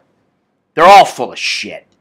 They're all a bunch of fucking lying cunts. You know what I mean? Politicians I'm talking about. what you have to do is you have to find the one that lies the least and that is in your best interest. I think that's the only way you can do it. You know, but here in Thailand, I mean, you know, it's like you don't have any of that feminist shit. You know, you really don't have much of that crap. You don't get any of it. I mean, you know, there are times when, you know, like, now, I mean, granted, she's my wife, and I'll go, oh, you look nice today. The other day, I was like, wow, you look a lot younger. Oh, you had your hair done. Wow. Oh, you look good. Now, you know, if I had said that to some chick who wasn't my wife, if I had just said, hey, you look really good today. To me, see, that's not that's not sexual assault. That's not verbal abuse. That's not being sexist. What's a man supposed to do? This is the thing. What are men supposed to... I understand men are not supposed to whip their dicks out and just go over and stick their dick in somebody. That's inappropriate. You don't do that. You know, we're not cavemen. But men want to fuck. Men want women. And women want men. At least most of them with half a fucking brain. I mean, they might want women. I don't know. Men might want men. Women might want women. But I'm talking about it in the heterosexual sense. You know, now if you go into a place in your job and you're constantly hitting on a chick and she's like, listen, it ain't gonna happen, buddy. You know, I'm sorry, but you know we can't go out. And you continue, then okay, I understand. It's out of hand. But if she goes, hey, let's go fuck. Well, first of all, you shouldn't shit where you eat, and I've done that a couple of times. And you know, once or twice it got me. I wouldn't say it got me in trouble. It didn't get me in trouble. But, you know, it made for some awkward situations. You know, you bang some chick, she thinks you're into her, and then, yeah, well, I mean, this is the thing. I'm not a beta male. And, you know, here's the thing. You know, we live for ourselves. We don't live for the whole fucking world. I mean, it's nice to be nice and help people and shit like that. Yeah, it's great. But, you know, the bottom line is I don't live for the U.S. government. I don't live for the Thai government. I don't live for anybody. I live for myself and for my family. You know, yeah, well, you know, some people, they don't want to say it anymore, or they're too scared to say it, or they're too brainwashed, or whatever it is. You know, I saw this thing yesterday about, this morning about Rose McGowan. Now, I don't particularly like her, you know, her whole attitude and, you know, whatever. But some chick who was, I guess, a transgender was in there giving her shit about, you know, we got it worse than you do, and, you know, you don't know what you're talking about, and don't talk about women, and, you know, it's like, because you're transgender, now we have to make certain concessions for you. And all I say is, fuck you, no, we don't. Nobody makes concessions for me because I'm a man, aside from making a men's bathroom instead of a women's bathroom. But you see, as far as the transgender goes, if you're born as a man with a pecker and your chromosomes show that you were a man, you are a man. I don't know how you get around that. You can say whatever the fuck you want. I've said it before. And I'm not against it. But you know what, dude? If you're a man, go take a piss in the fucking men's bathroom. You know. Nowadays, you bang some chick. Next week, you piss her off, or when she gets it in court. Yeah, see, that's just garbage. I mean, you know, it's rape. It used to be that guys would say, you know, no means no, and sometimes no means yes. Now, I don't know where that came from, but I can tell you, as a man, I know that there have been women who have said, no, I don't really want to, no, you know. And then maybe I hit the right button or something, and the next thing she's like, fuck it, let's go. And she tears her clothes off, and the next, 5 minutes, I'm fucking banging the shit out of her. 5 minutes later, I mean, oh, is that rape because she said no? No, it's not. Get the fuck out of here. What do you got to do? You know what? I mean, it's going to come down to it where it's like, okay, I want to have sex with you. Sign this contract. There's going to be a standard contract in the United States. Every man and woman has to sign before they have sex with each other. That's what's going to happen. Which is so fucked up. Oh, my God. The U.S. will do that because if they can make money from it, they'll try to do it. I wouldn't put Donald Trump past that, although I don't know. You know, I'm just saying as a businessman, he might try to do that. As a man, you know, I don't know that he would. You know. Can you see that? I'm fucked up. I'm really fucked up, but I'm horny as shit. Let's go back to my place, honey. Okay, I'm horny too. I really like you. You're so cute. And then you fucking bang her. And a week later, you got your copy of the contract. She's got her copy of the contract. She goes to a lawyer. He fucking raped me, that son of a bitch. And you go, fuck you, honey. You signed. Yeah, but I was drunk. Oh well. You know. Yeah, condoms and contracts. Maybe I should I should change the name of my channel. I am going to start writing a book. Tomorrow morning, I begin, and I'm going to stay shacked up in this motherfucker. The only time you guys are going to see me is online. Because I got too many things to do, and I can't keep going out doing things and running around. I don't even have time. Really, I didn't really have time to go take photos, but I didn't want to pass up the opportunity to go take photos with Andrew and also to go with Lori. She's a lot of fun, by the way, guys. Very nice lady. I don't know why she's not in the channel right now on the chat. She might be at CASHAPP or something. I don't know. But yeah, I mean, now it's at the point where, you know, like, I should send her a text message here. All right, Sasha. Talk to you later. Yeah, I got a certain chromosome that... let's see here.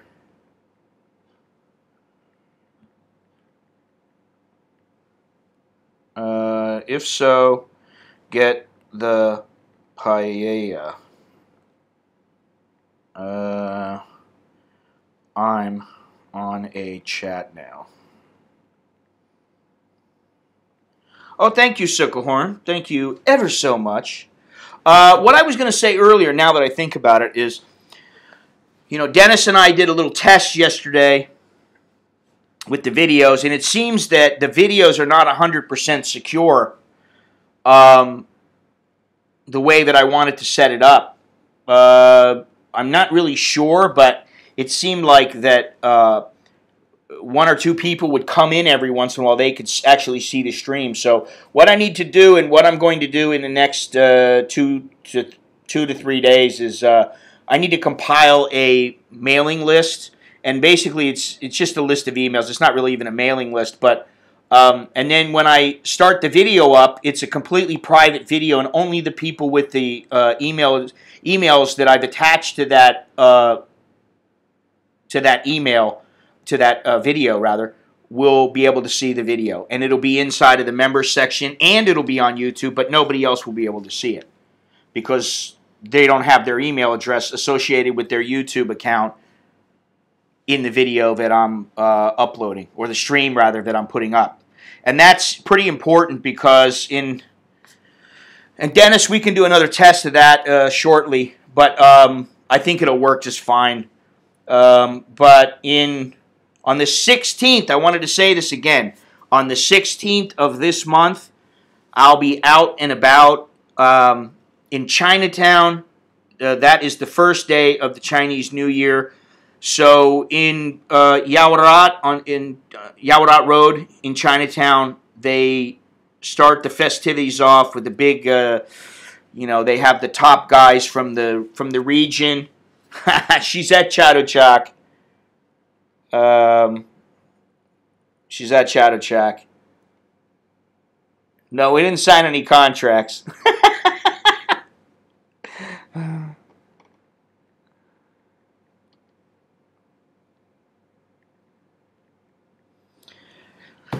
All right, so she is at CASHAPP, and she is looking for the paella guy now that I reminded her, so that's good.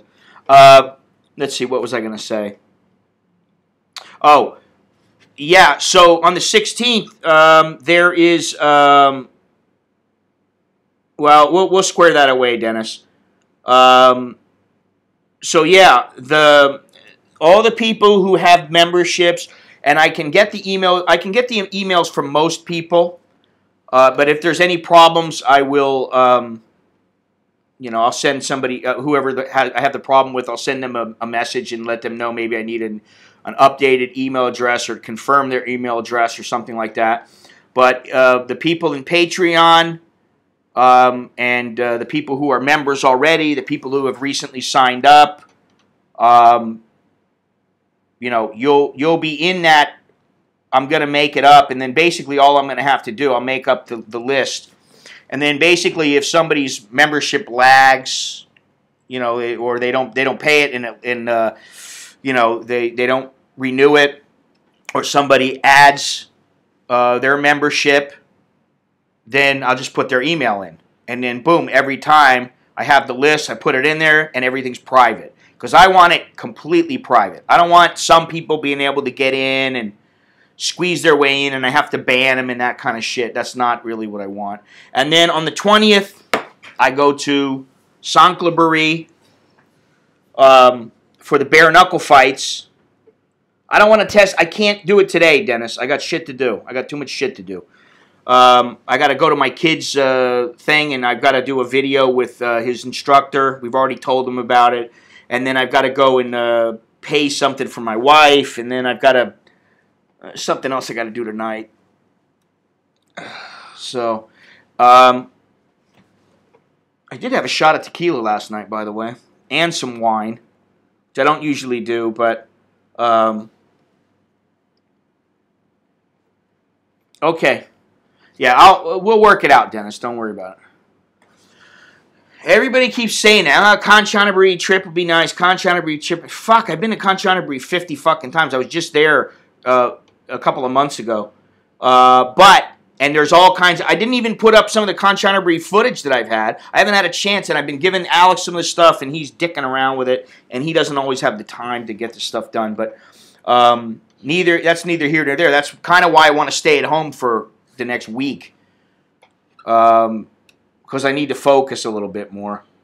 But when I go to Sangkhlaburi, I may stop in Kanchanaburi for a few hours or something. I don't know. I don't think so. Maybe on the way back, I'll stop for the day. But Sangkhlaburi has that nice bridge that Mr. Corey couldn't get over without my assistance.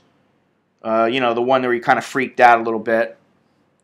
And it's a very nice area, and I can go out, I can rent a boat, go out in a boat for a couple of hours, and take photos, and I can stream. So I'll be streaming from out in the lake there, and then they have the bare knuckle fights.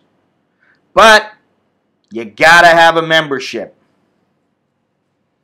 You gotta have a membership. And with the boxing, the whole thing is that they generally allow foreigners to go right up to the ring. They don't have a problem with it. And if I say, I want to take photos, then I go up and I can take photos, and hopefully they'll let me get on the ring or get me a good spot by the ring. Usually what I do is, if the fights start at 7 o'clock, usually they start in the early afternoon. If they start at, say, 3 o'clock, I'll be there at 2. And I'll just be moseying around. I'll make sure I got my shit right there in the ring apron. And then when I see who's in charge, I go up and talk to them. And usually I'm pretty good about that. So, yeah, you guys might, sometimes the fights are a little sloppy. But, man, they beat the shit out of each other sometimes. And it's pretty wild. I'm glad that I'm not, I don't go in the ring very much anymore at all.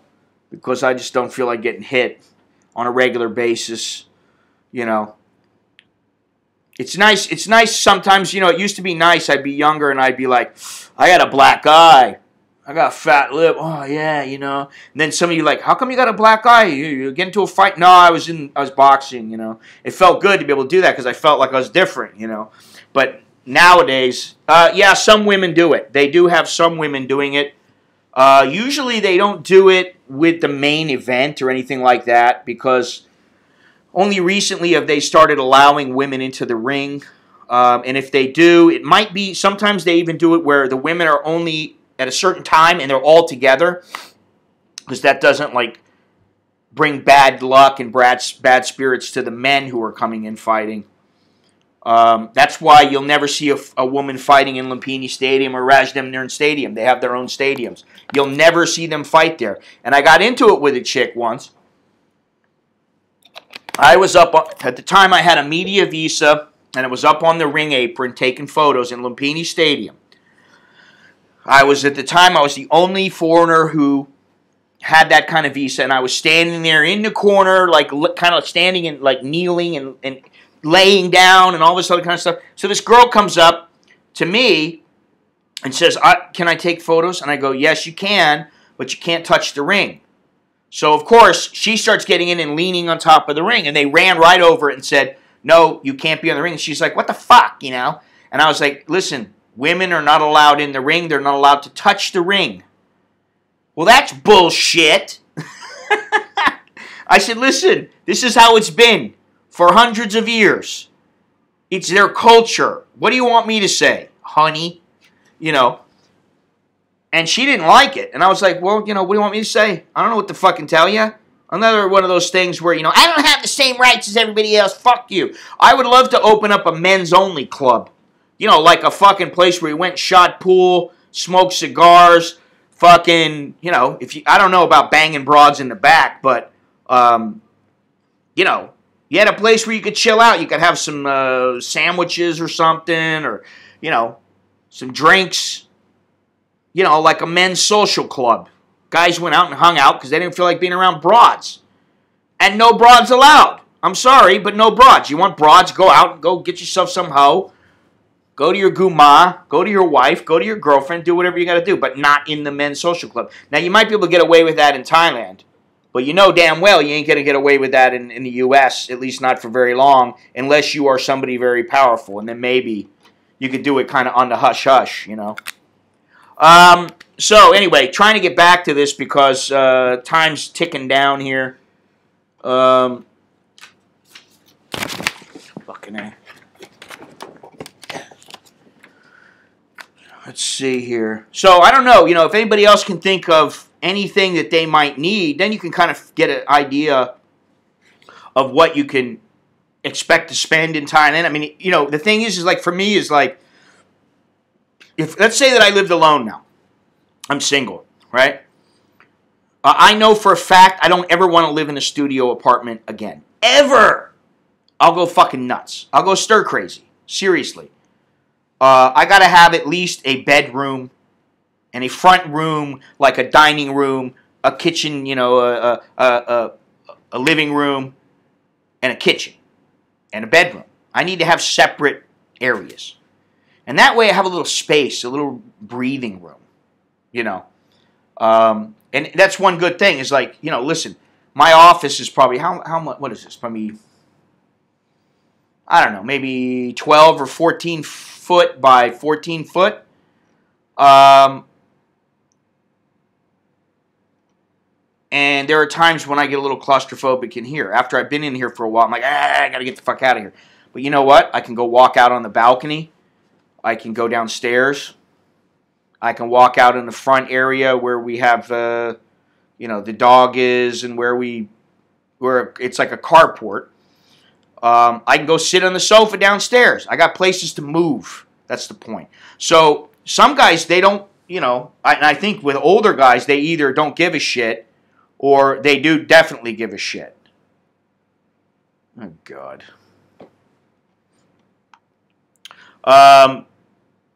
So, you know, that's one thing, is the accommodation might be more expensive. There are other guys who, you know, they really want to live in a nice place. They don't want to live in a half-ass place. They don't want to live in a place that is like a place where Thais would live with linoleum floors and that kind of shit.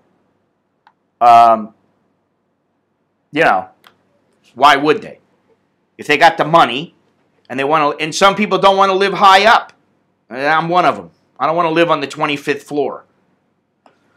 You know, so I can have a view. I don't want that because I know what it's like in Thailand if there's a fire and you got to get out. And then what are you going to do? You're fucked. You know. And they might just throw your rope and the rope might break. Stranger things have been known to happen. And then, like I said, do you really want to go out and eat street food all the time? Who the fuck wants to do that? I mean, listen, I like my food. And, I like to make food sometimes, and I like to go out sometimes. Sometimes I like to have Japanese food. Now, I'm not somebody who's going to go and make sushi. It's not going to happen. I already know that. I'm not going to... Yeah, well, that's what some people do. They buy their own, fireproof rope or whatever. And then, they can get out if they have to. But, some people, they want to live like that. I had a buddy who had a great place. He paid a lot of money for it, and he had the whole floor to himself, but he was up, it was over by Ossoak. He was like on the 24th floor or something. I'm like, dude, if you got to get out, you're fucked. You're fucked. You're going to burn to death. Or you're going to die of smoke asphyxiation. So, that was something else. And it's something to consider. But, the food is a big thing to consider because, I've said it before. There are times when I only spend about $15,000 a month for food for me and my wife and the kids. And there are times when I spend up to $20,000. There are times when my kids would be like, I need to bring some stuff to school. I need to bring some food to school. Why? We're having this big celebration. Everybody's got to bring stuff so there's plenty of food. Okay, what do you need? I need, a bunch of bottles of Pepsi, and I need some lasagna or something like that, Now, not everybody has kids, but the point is that, if you don't want to always eat Thai food, and after a while, you will get sick of it. Most people are going to get sick of eating Thai food all the time. Just like, imagine you're eating burritos and tacos and enchiladas and tamales all the time. Yeah, eventually you want a little change of pace. You want a burger. You want a hot dog. Whatever, right? So, it's the same thing here. And you're going to pay. And like I've shown in the case of grocery stores, look at the cereal. That's one way of knowing. Cereal, fruit, butter. I don't know how much butter costs in the United States, but it's about 90 baht here. So it's about $2.75 for, like a big, thick thing of butter. But if you got 4 kids, that doesn't last you a week usually. If you're cooking all the time. So, that's pretty much it as far as the budget goes. After that, it's like, do you need to go out every night? Because, you're staying in a studio apartment and you're bored out of your mind. And I've been there before. I'm in a studio apartment, bored out of my fucking mind. I'm like, I got to get out of here. I got to go somewhere. What are you going to do? You're going to nurse a Pepsi that costs 100 baht? Hey, Beyond Trinity. You're right in time. What are you going to do? You're going to go and nurse a drink for an hour and a half so you can get out of the house? Yeah, maybe you will. I doubt it. You never want to go out to dinner. You never want to. So all that shit adds up. That's why the older guys, they're either flat fucking broke and they're dirt poor, or they have a fairly stable lifestyle. And one guy said, I forget who it was. He said, yeah, almost. He said, yeah, I think 2,000 is enough if I'm single, but preferably 3. Well, it depends. It depends on, are you the kind of guy who you've got some, you just want to whore. You want to go out and you want to get some chicks from the bars. Okay, 2,000? Yeah, you can do it. But, that money is going to, the money you're going to be paying women is going to definitely impact your budget. If you got $3,000, not so much. But now, what about if you got some chick who, she's just a good chick, but maybe she's a student, she's got plenty of time off so she can go travel with you. And you're like, hey, I want to take her down to the islands. Boom, 20,000 baht, 30,000 baht down the toilet. You take her down there. You want to take her to Hong Kong. Take a trip to Hong Kong with your chick. Go have some fun, whatever, or wherever it is. Indonesia, Bali. All that shit adds to the budget. So, what do you want to do? You just want to stay here. And I've met a few people who, they were usually 65, 70 years old, where basically what they did was They woke up, they went out, they had a breakfast somewhere, they came back, they ran some errands later on, they were done. Maybe they went out to lunch while they were out, they met a friend, they went out to dinner, have a little jiggy time, they do their thing, and that's it. Or maybe he'll go alone and go shopping for a book or for some clothes or whatever it might be. So they manage to keep their budget down.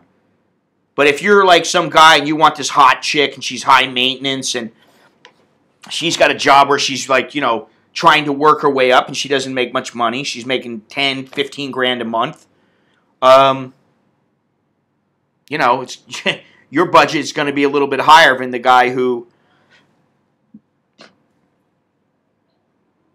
Yeah, I mean, that's the thing. A lot of... I know guys here who lives off of... What was it? 700... He lives off of about 25,000 baht a month. But he's got a girlfriend, and his girlfriend is a teacher. And she actually makes good money. She makes more money than he does. She makes something like 40 or 50,000 now. He's older, she's older. So between them, they have plenty of money. Now, he doesn't do much. All he does is go and have a coffee every day. And that's about it. Once in a while, he goes somewhere with her out to dinner or something. But they have a condo together. And I think they pay 7,000 baht. That's what the mortgage is. They pay like 7,000 baht a month. And then with all their bills, it's like 15,000 baht or something. They really, and the food is minimal because he's a little tiny guy and she's, pretty small. They don't eat a whole lot. She eats when she's at work. She takes care of that. He eats like once maybe in the morning. And then when she comes home, they eat together. So they don't spend a whole lot. And it is, for me, it's definitely different because I got a couple growing kids who eat like, especially Alex, he's a freaking animal, man. So, yeah, but I mean, Longhorns, 50,000 is enough for you. It's enough for you. You know the ropes by now. And you're not going to go and, piss away 30,000 on some chick just because, she tells you that you've got the best looking dick ever. She never loved anybody like you. So then all of a sudden, you blow your whole savings on her or something like. You're not about to do that. So the 50,000, that's enough to have a decent place to eat. You might even have some money left over. You can go and spend some money here and there. You just got to be a little bit disciplined. That's all that you got to do. So anyway.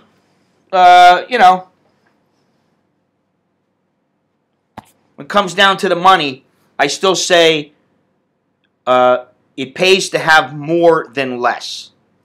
If you can get more, you can make more, you can earn more. It's not necessarily that you need to go and spend more. It's that you have more tools in your tool chest. You got some backup funds, and I'm not always the greatest at it.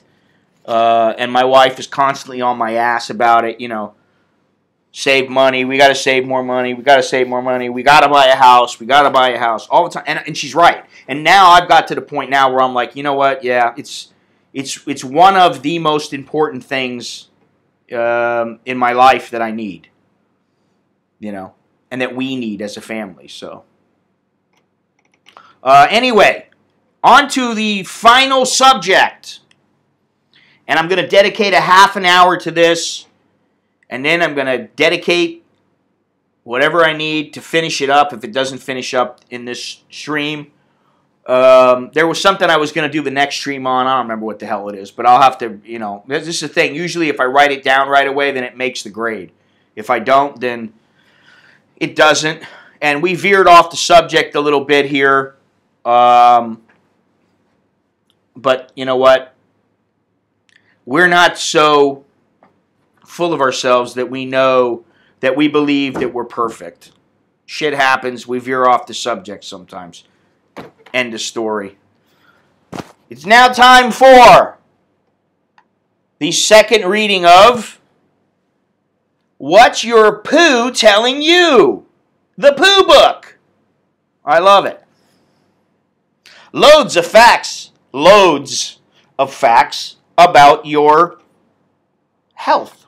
Now, the last time we ended on the long bomb. The long bomb. All right, the long bomb. I'm going to read this and then we'll get back into the new information. The long bomb. On thankfully rare occasions, stool is expelled in an uncontrollable and violent manner. This explosion of gas and liquid almost always occurs in the setting of a gastrointestinal infection. However, our ability as a species to volitionally expel our poo even a few inches is severely limited. Go ahead, try. Contrast our shortcomings to the defecating habits of the skipper caterpillar, which can propel its stool over 5 feet in the air. Just a little thing, too. Thought to be a defense mechanism against predators that can track caterpillar excrement, this remarkable feat would be the equivalent of the average human being launching his or her stool over 200 feet. Wow. Okay. Next, the streak. There's the streak. Right over here, the streak. Talking about the streak in your toilet bowl. You don't get that if you got a Japanese-style toilet. Well, at least not, only for a few seconds. All right. Synonyms for the streak. Skid mark. Hershey Highway, racing stripe lining the pavement. A phrase more commonly reserved for Joe DiMaggio's seemingly unbreakable 56-game hitting streak in 1941, the streak also has a well-established place in the world of poo. The streak is a relic of a prior poo, usually appearing as a thin brown stain down the center of the toilet bowl. Oh my God. This is so nasty. Jesus Christ. Some streaks maintain their legacy and remain... their legacy. Oh my God. Ha ha ha means... funny, like ha ha, five in Thai is ha, okay? So when you put 5, it means ha ha ha ha ha, like, funny. Okay, Soy Dog Cowboy. Thanks for joining us. Thanks for everything. Okay, let me see here. Some streaks maintain their legacy and remain visible for multiple flushes after their original introduction to the toilet. The appearance of a racing stripe at the bottom of the bowl is a most unwelcome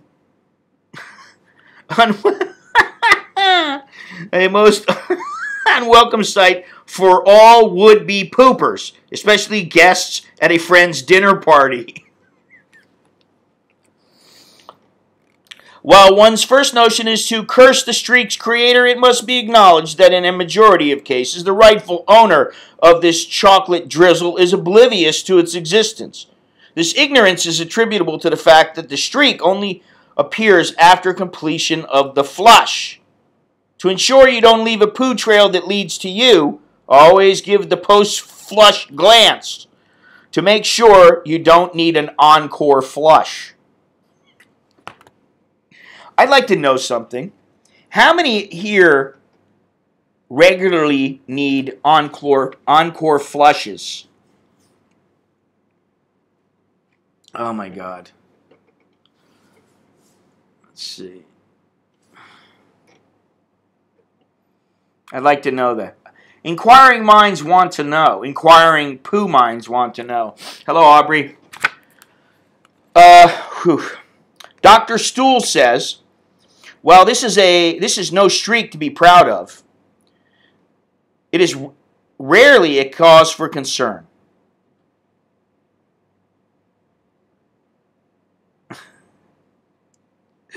The appearance of the streak is highly unpredictable, and there is no evidence to suggest that specific foods are responsible for lending this stool its sticky nature. Multiple flushes. Suckerhorn. One potentially worrisome scenario associated with thick, sticky stools is upper gastrointestinal bleeding. In this case, blood originating from the high up in the GI tract, i.e. the stomach, is transformed during its passage through the intestines into a thick, tarry stool that is usually jet black in color and extremely foul smelling. A dramatic change in the color of stool to either black or red,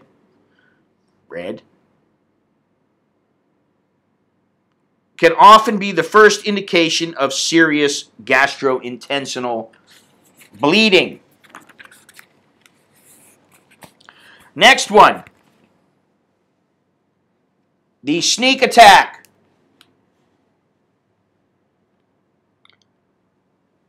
What the hell is that? What is that?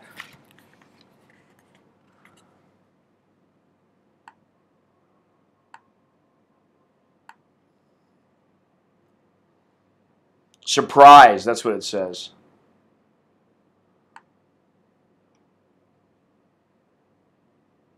James Joyce, what the fuck does that matter? What does that have to do with the stream here? I'll give you the answer to that. It has nothing to do with it. So get the fuck out of here.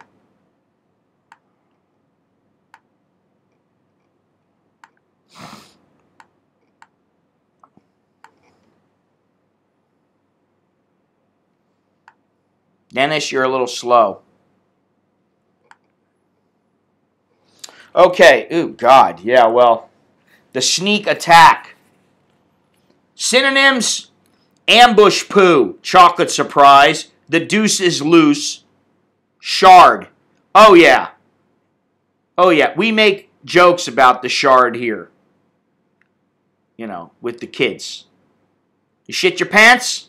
You know, that kind of thing. Regardless of our readiness to come clean, we have all gambled and lost in this sinister game of shooting craps.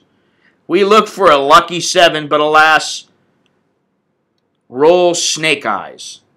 It usually starts with an uncomfortable sensation, with uncomfortable sensations of intestinal rumbling and gaseous bloating. Think that a quick surreptitious release of gas will usher in much needed relief. You prepare for an airy evacuation. But occasionally the anticipated fart contains more than just gas and is accompanied by a liquid smear of poo. In addition to staining your underwear, the smelly remnants of this sneak attack will follow you around until you perform the necessary cleaning, usually a hasty laundering in the bathroom sink. When faced with a sneak attack, we recommend taking care of the cleanup immediately. Often, this may require throwing away your underwear and going commando for the rest of the day. A refreshing shower should eliminate all remaining traces of this unwelcome surprise, both physically and emotionally. Dr. Stool says his fecal surprise is due to the presence of liquid stool in the rectum. Ugh. The antechamber where stool is stored before expulsion. Distension of the rectum by stool or air causes the urge to empty the rectum's content. Normally, solid stool is easily kept inside the vault. In the vault? But in the settling of significant watery diarrhea, stool can inadvertently escape when the anal sphincter opens to release gas. Ooh. So basically, you go to fart, but the what's waiting in the, what is it, to cross the highway, the Hershey Highway, is, in addition to being fecal matter, is also water. So you got a little bit of water inside of the vault. Eesh. Now, I got to say, if you've read my book, you know about the little issue I had in Kanchanaburi with the Jolly Frog.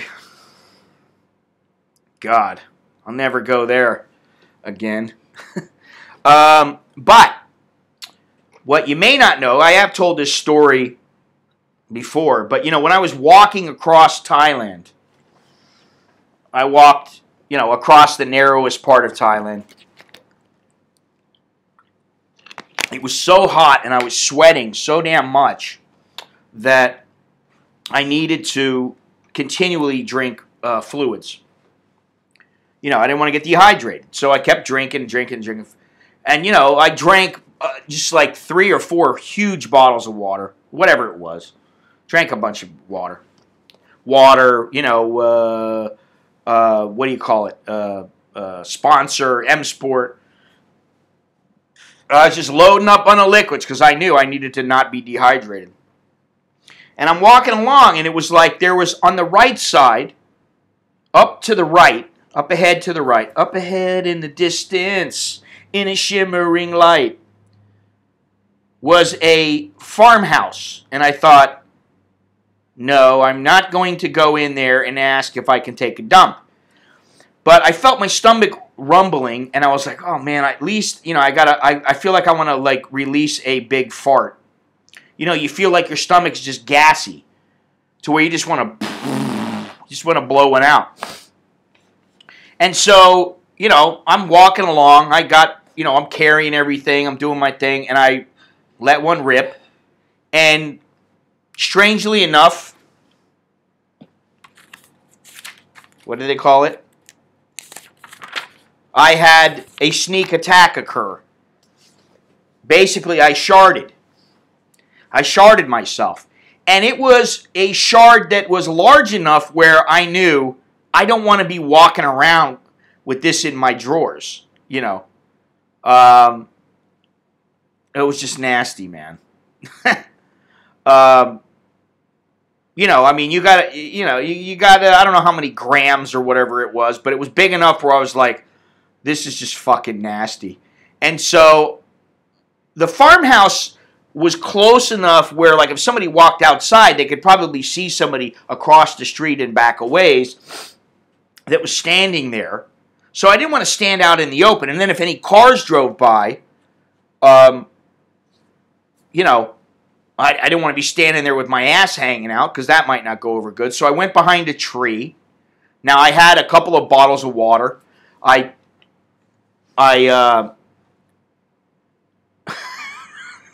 can't believe I'm saying this shit. But basically what I did was I poured down. Yeah, I bet you're loving it. I pulled down my drawers.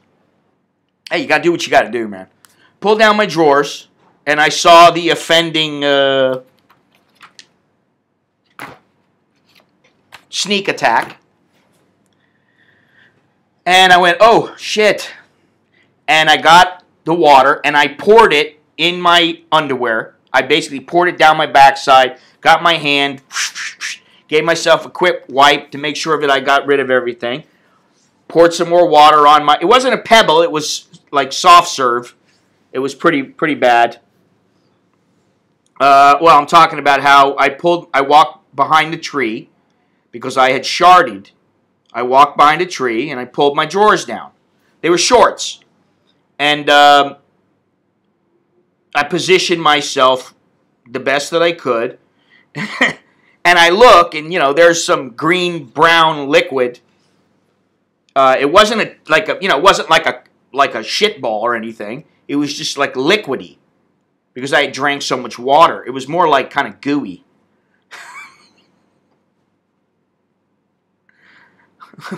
That's a little too much information. Anyway, so I got the water bottle and I poured it down my ass. I wiped my ass with my hand.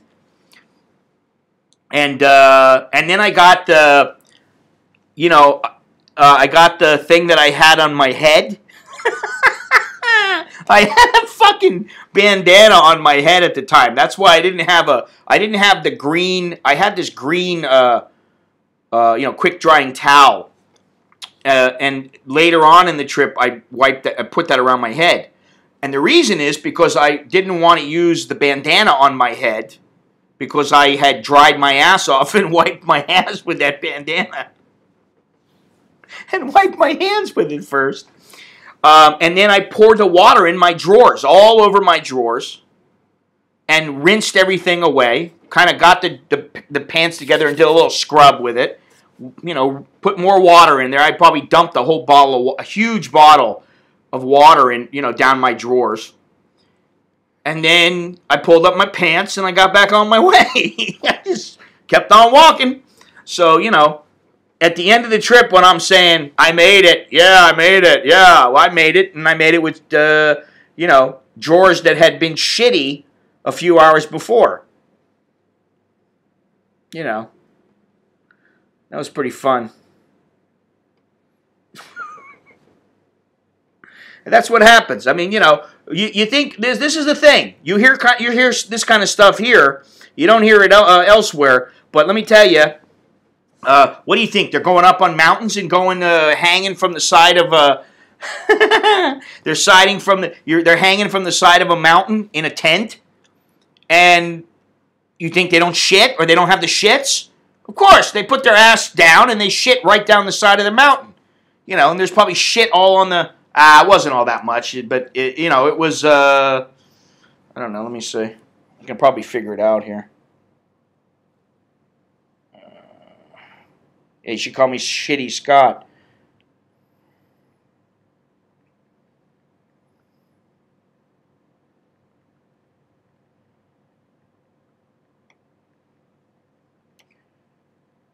Let's see here.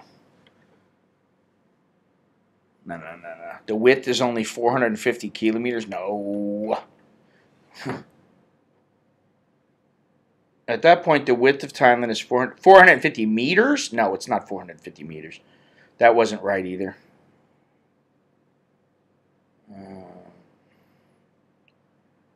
Prajub Kirikan. Okay, let me see here.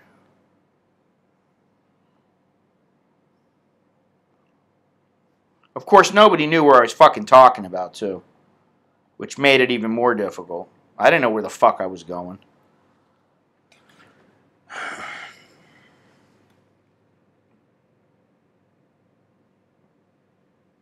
It's about 20 kilometers, is that right? Yeah, something like that. I think it was more because of the route I took. I took a different route. I thought it was something like 2024 or something like that. You know, it wasn't a huge distance, but it was just that I didn't know where it was going, and I kept getting lost, and I had to just keep trying to, you know, I just had to keep trying to find my way. And then it was hot as hell, and there was nowhere to rest. After a while, you got to the point where there was no place to go. And I got lucky, and somebody said to me, well, if you keep going, you're going to hit a dead end, and you can turn left, and you're going to be in Burma.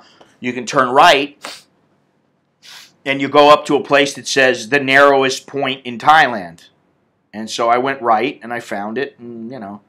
But I was tired, man, because it was so goddamn hot. I mean, it was just fucking hot, man. And humid, and, you know, it was pretty gnarly. So anyway, so let's get back to this. I got another chapter or so in me. This is a long chapter, actually. The soft serve.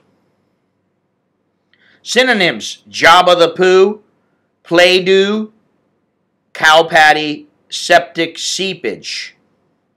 More dense than diarrhea, but softer than a normal poo, this solid yet amorphous turd comes out in one smooth, steady flowing motion. Its easy exit may make you feel like the stool will take a liquid form, but you are pleasantly surprised to see its more cohesive consistency when you are done. While still far from the cylindrical shape, these poos look a lot like cow patties. If you deposited this poo directly into a bowl, it would be easy to mistake a dish of soft serve ice cream from Dairy Queen on a hot summer day. Although the odor would help you make the distinction quite clear. This form of poo sometimes comes as a precursor to, or a last stage of some sort of intestinal disturbance. Dr. Stool says, stool's liquid consistency can be intermittent, often varying from one bowel movement to the next. When short-lived, the development of mildly loose stools associated with abdominal cramping is usually due to indigestion of poorly absorbed foodstuffs.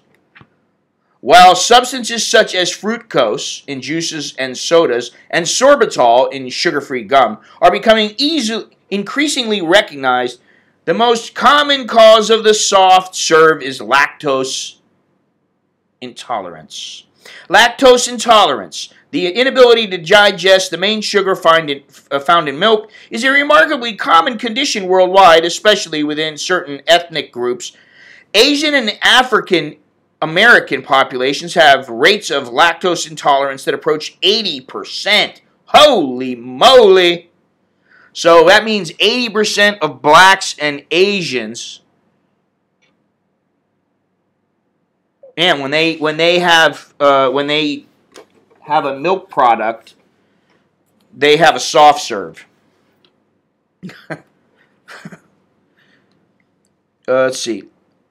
Lactose, the enzyme responsible for breaking down lactase, the enzyme responsible for breaking down lactose, is found exclusively in the small intestine and is affected by a variety of conditions. While most lactose-intolerant individuals are genetically deficient in lactase, conditions such as the inflammatory bowel disease, that's Mr. Billy, which injure the small intestine, can also reduce levels of the lactase enzyme. Lactose intolerant and craving that extra thick milkshake? Try taking supplemental lactase enzyme pills to help process the load. Another way to enjoy your morning cereal if you are lactose intolerant is to substitute soy milk, which has the added benefit of adding protein to your diet. If you know your soft serve is not being caused by lactose intolerance, you should ask your doctor if you have celiac sprue, a disease characterized by an intolerance to gluten-containing foods. Gluten is a component of grains such as wheat, rye, and barley, and indigestion by susceptible individuals causes an immune reaction that damages the small intestine. Crampy abdominal pain, watery diarrhea, and the eventual development of an iron deficiency, anemia, are common adult manifestations of this condition. Diagnosis can be made by blood test and upper endoscopy. Treatment requires the elimination of all gluten from one's diet. More often than not, this form of poo does not require specific treatment. An increase in dietary fiber will help to bulk up the stool and lend it a more traditional consistency. Poo in the animal kingdom. Rabbits can produce more than 500 pellets of poo every day. And they're shitting machines. Horses poo 10 pounds worth of dung, often without breaking stride. Geese poo, on average, once every 12 minutes. Woohoo!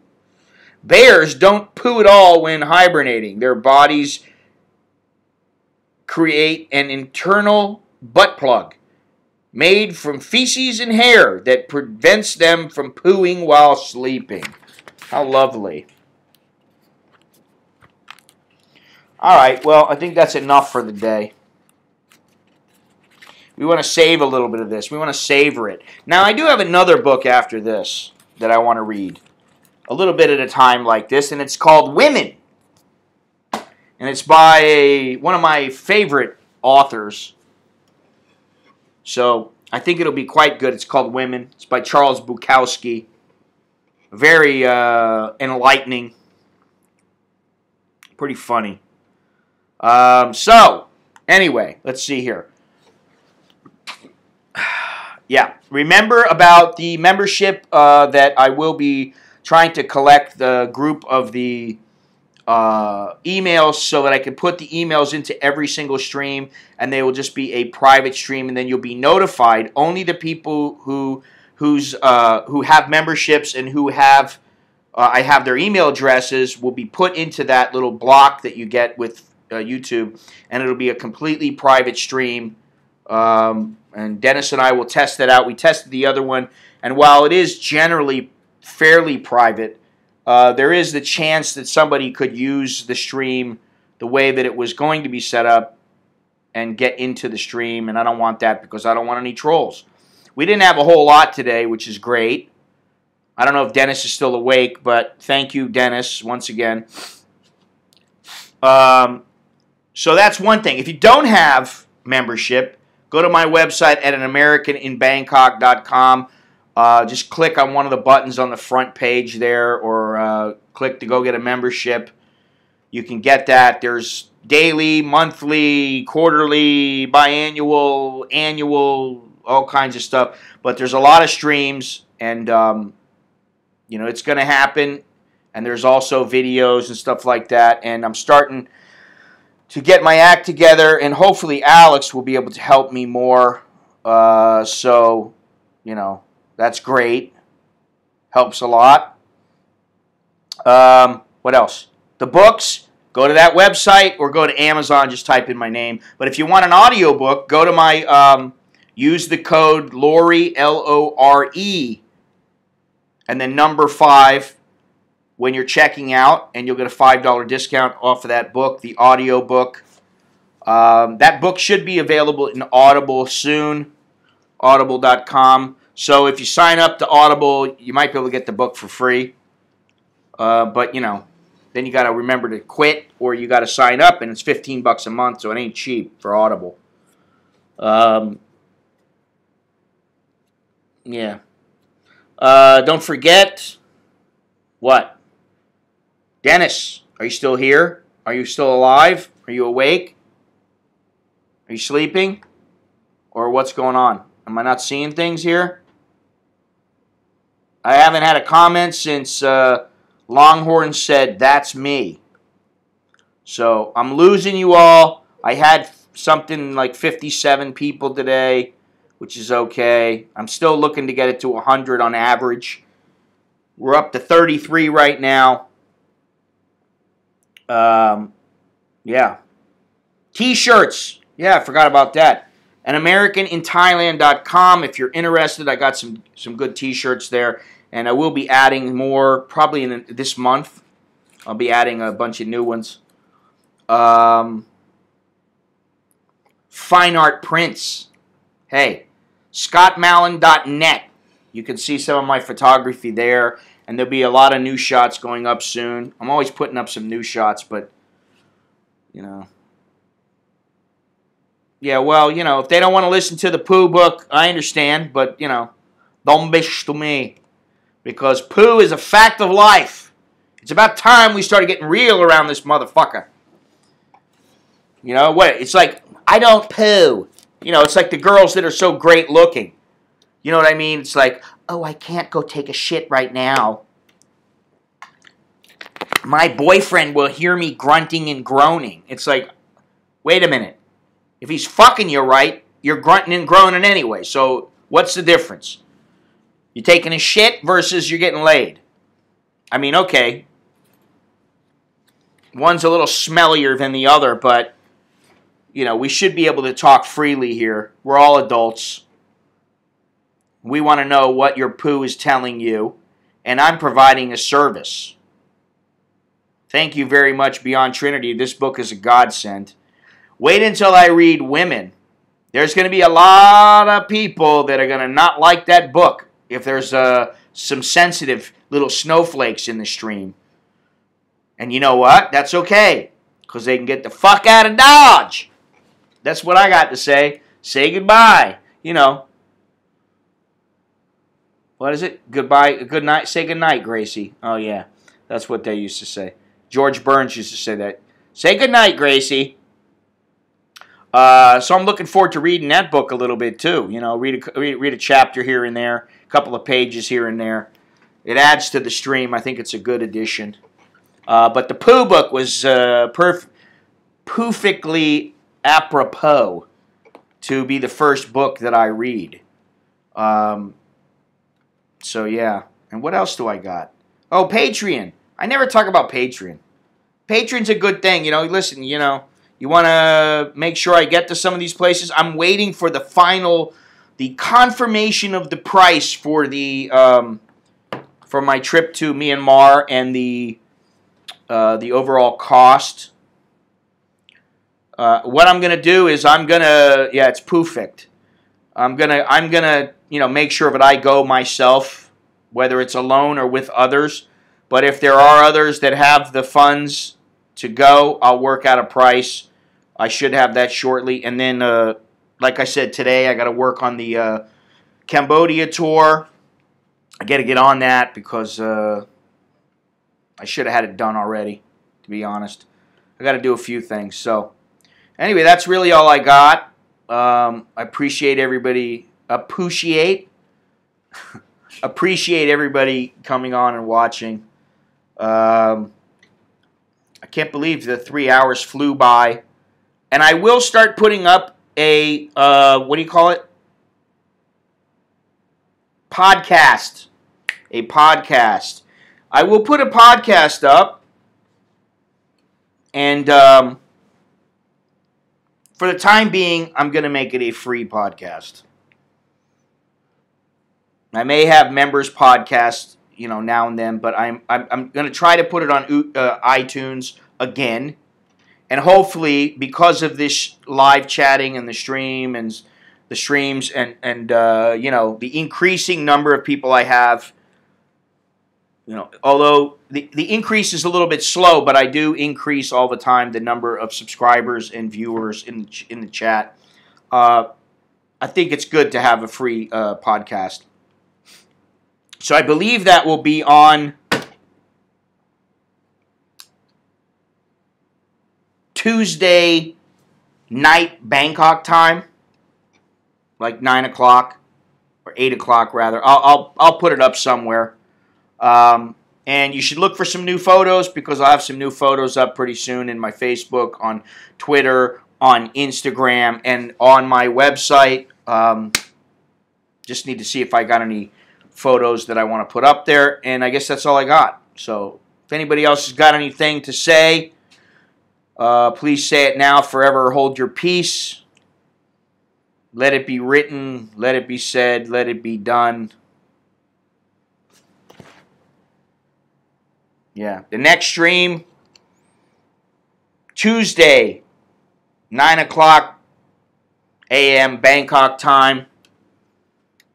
So, any money in offering limited editions of dehydrated Scott droppings. Fucking A.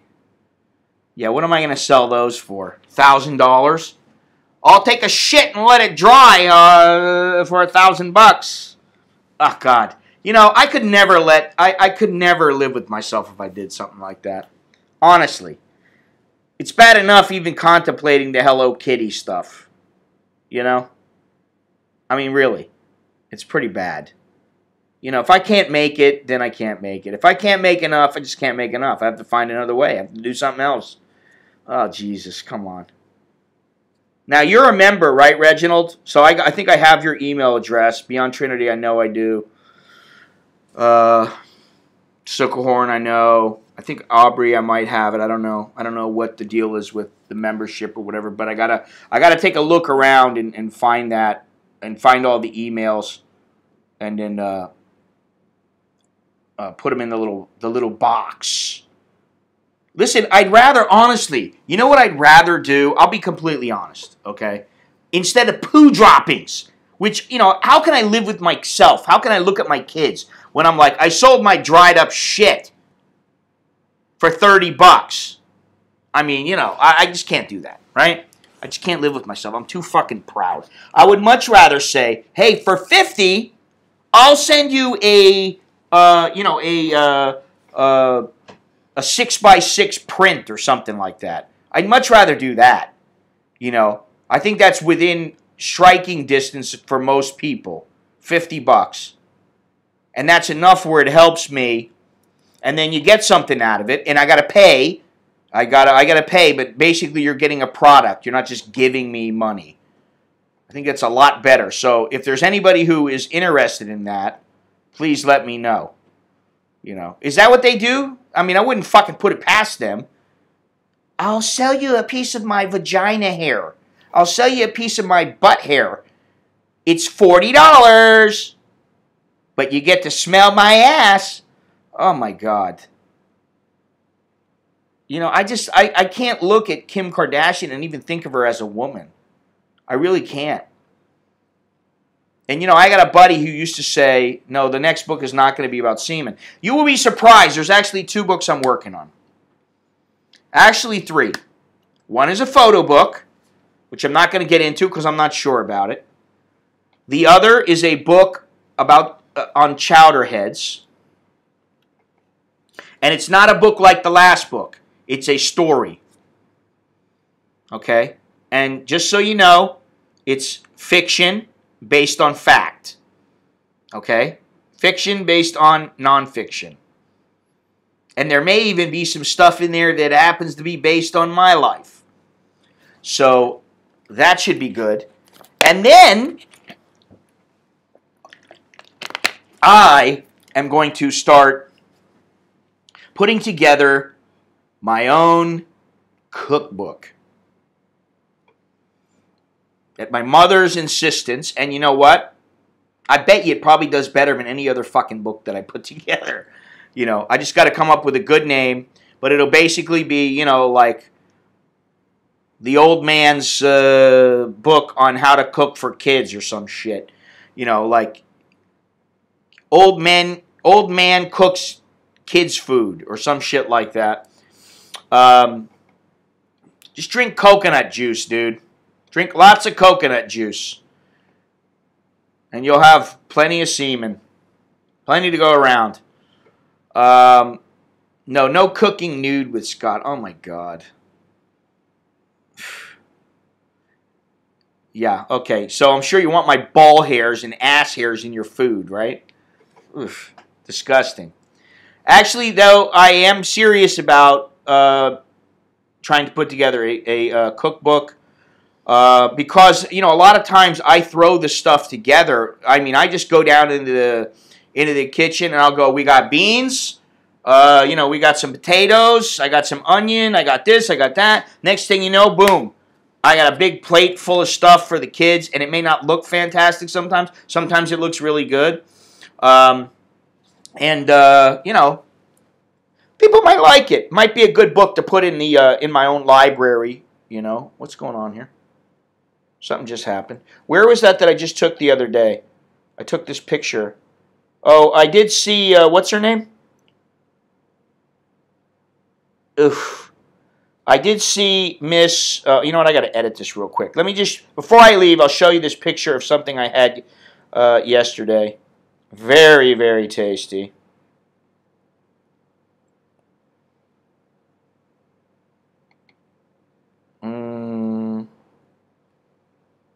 It's a little bit too yellow. There we go.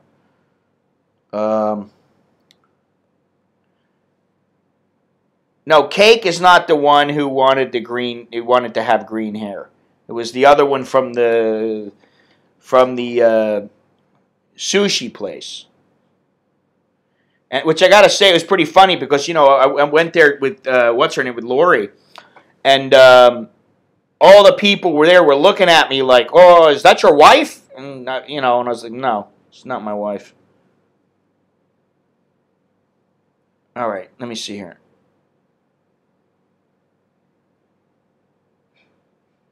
Okay, here it is. Let me just put this up for you, and then I'll bid you guys adieu. Let's see here. Image number 2. Browse it.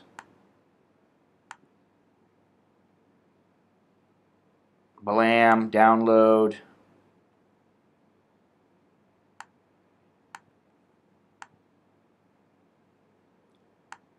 Okay, there it is. Boom. Is it too open? It's too big. All right, let's see here. Man, this thing is big. All right, now we're getting it down. You did.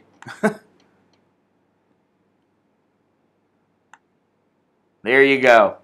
I had that yesterday at the You Hunt It, We Cook It. My kids saw 12 Strong. They thought it was awesome. I want to watch it. I'm going to watch it online. If I can find it in a video, if it's not a cam, I will watch it online. There is the ravioli I had yesterday. Very, very good. Very tasty.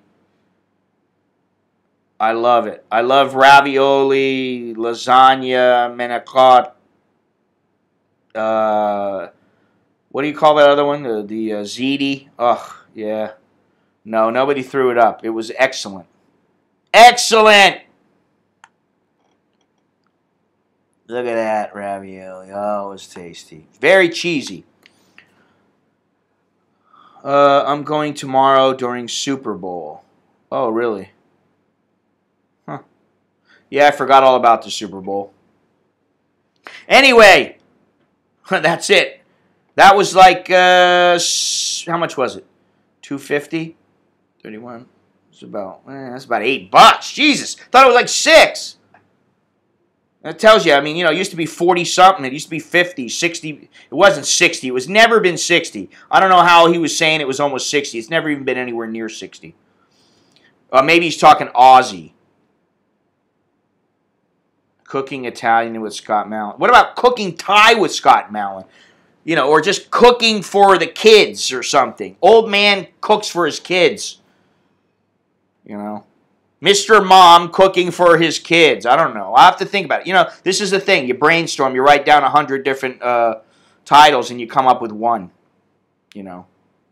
So, but I do want to do that. Oh, yeah, we can go there. I was just in Chinatown on, like I said, on Friday with Lori and Andrew. It's a little bit different vibe at night, though. It gets a little crazy.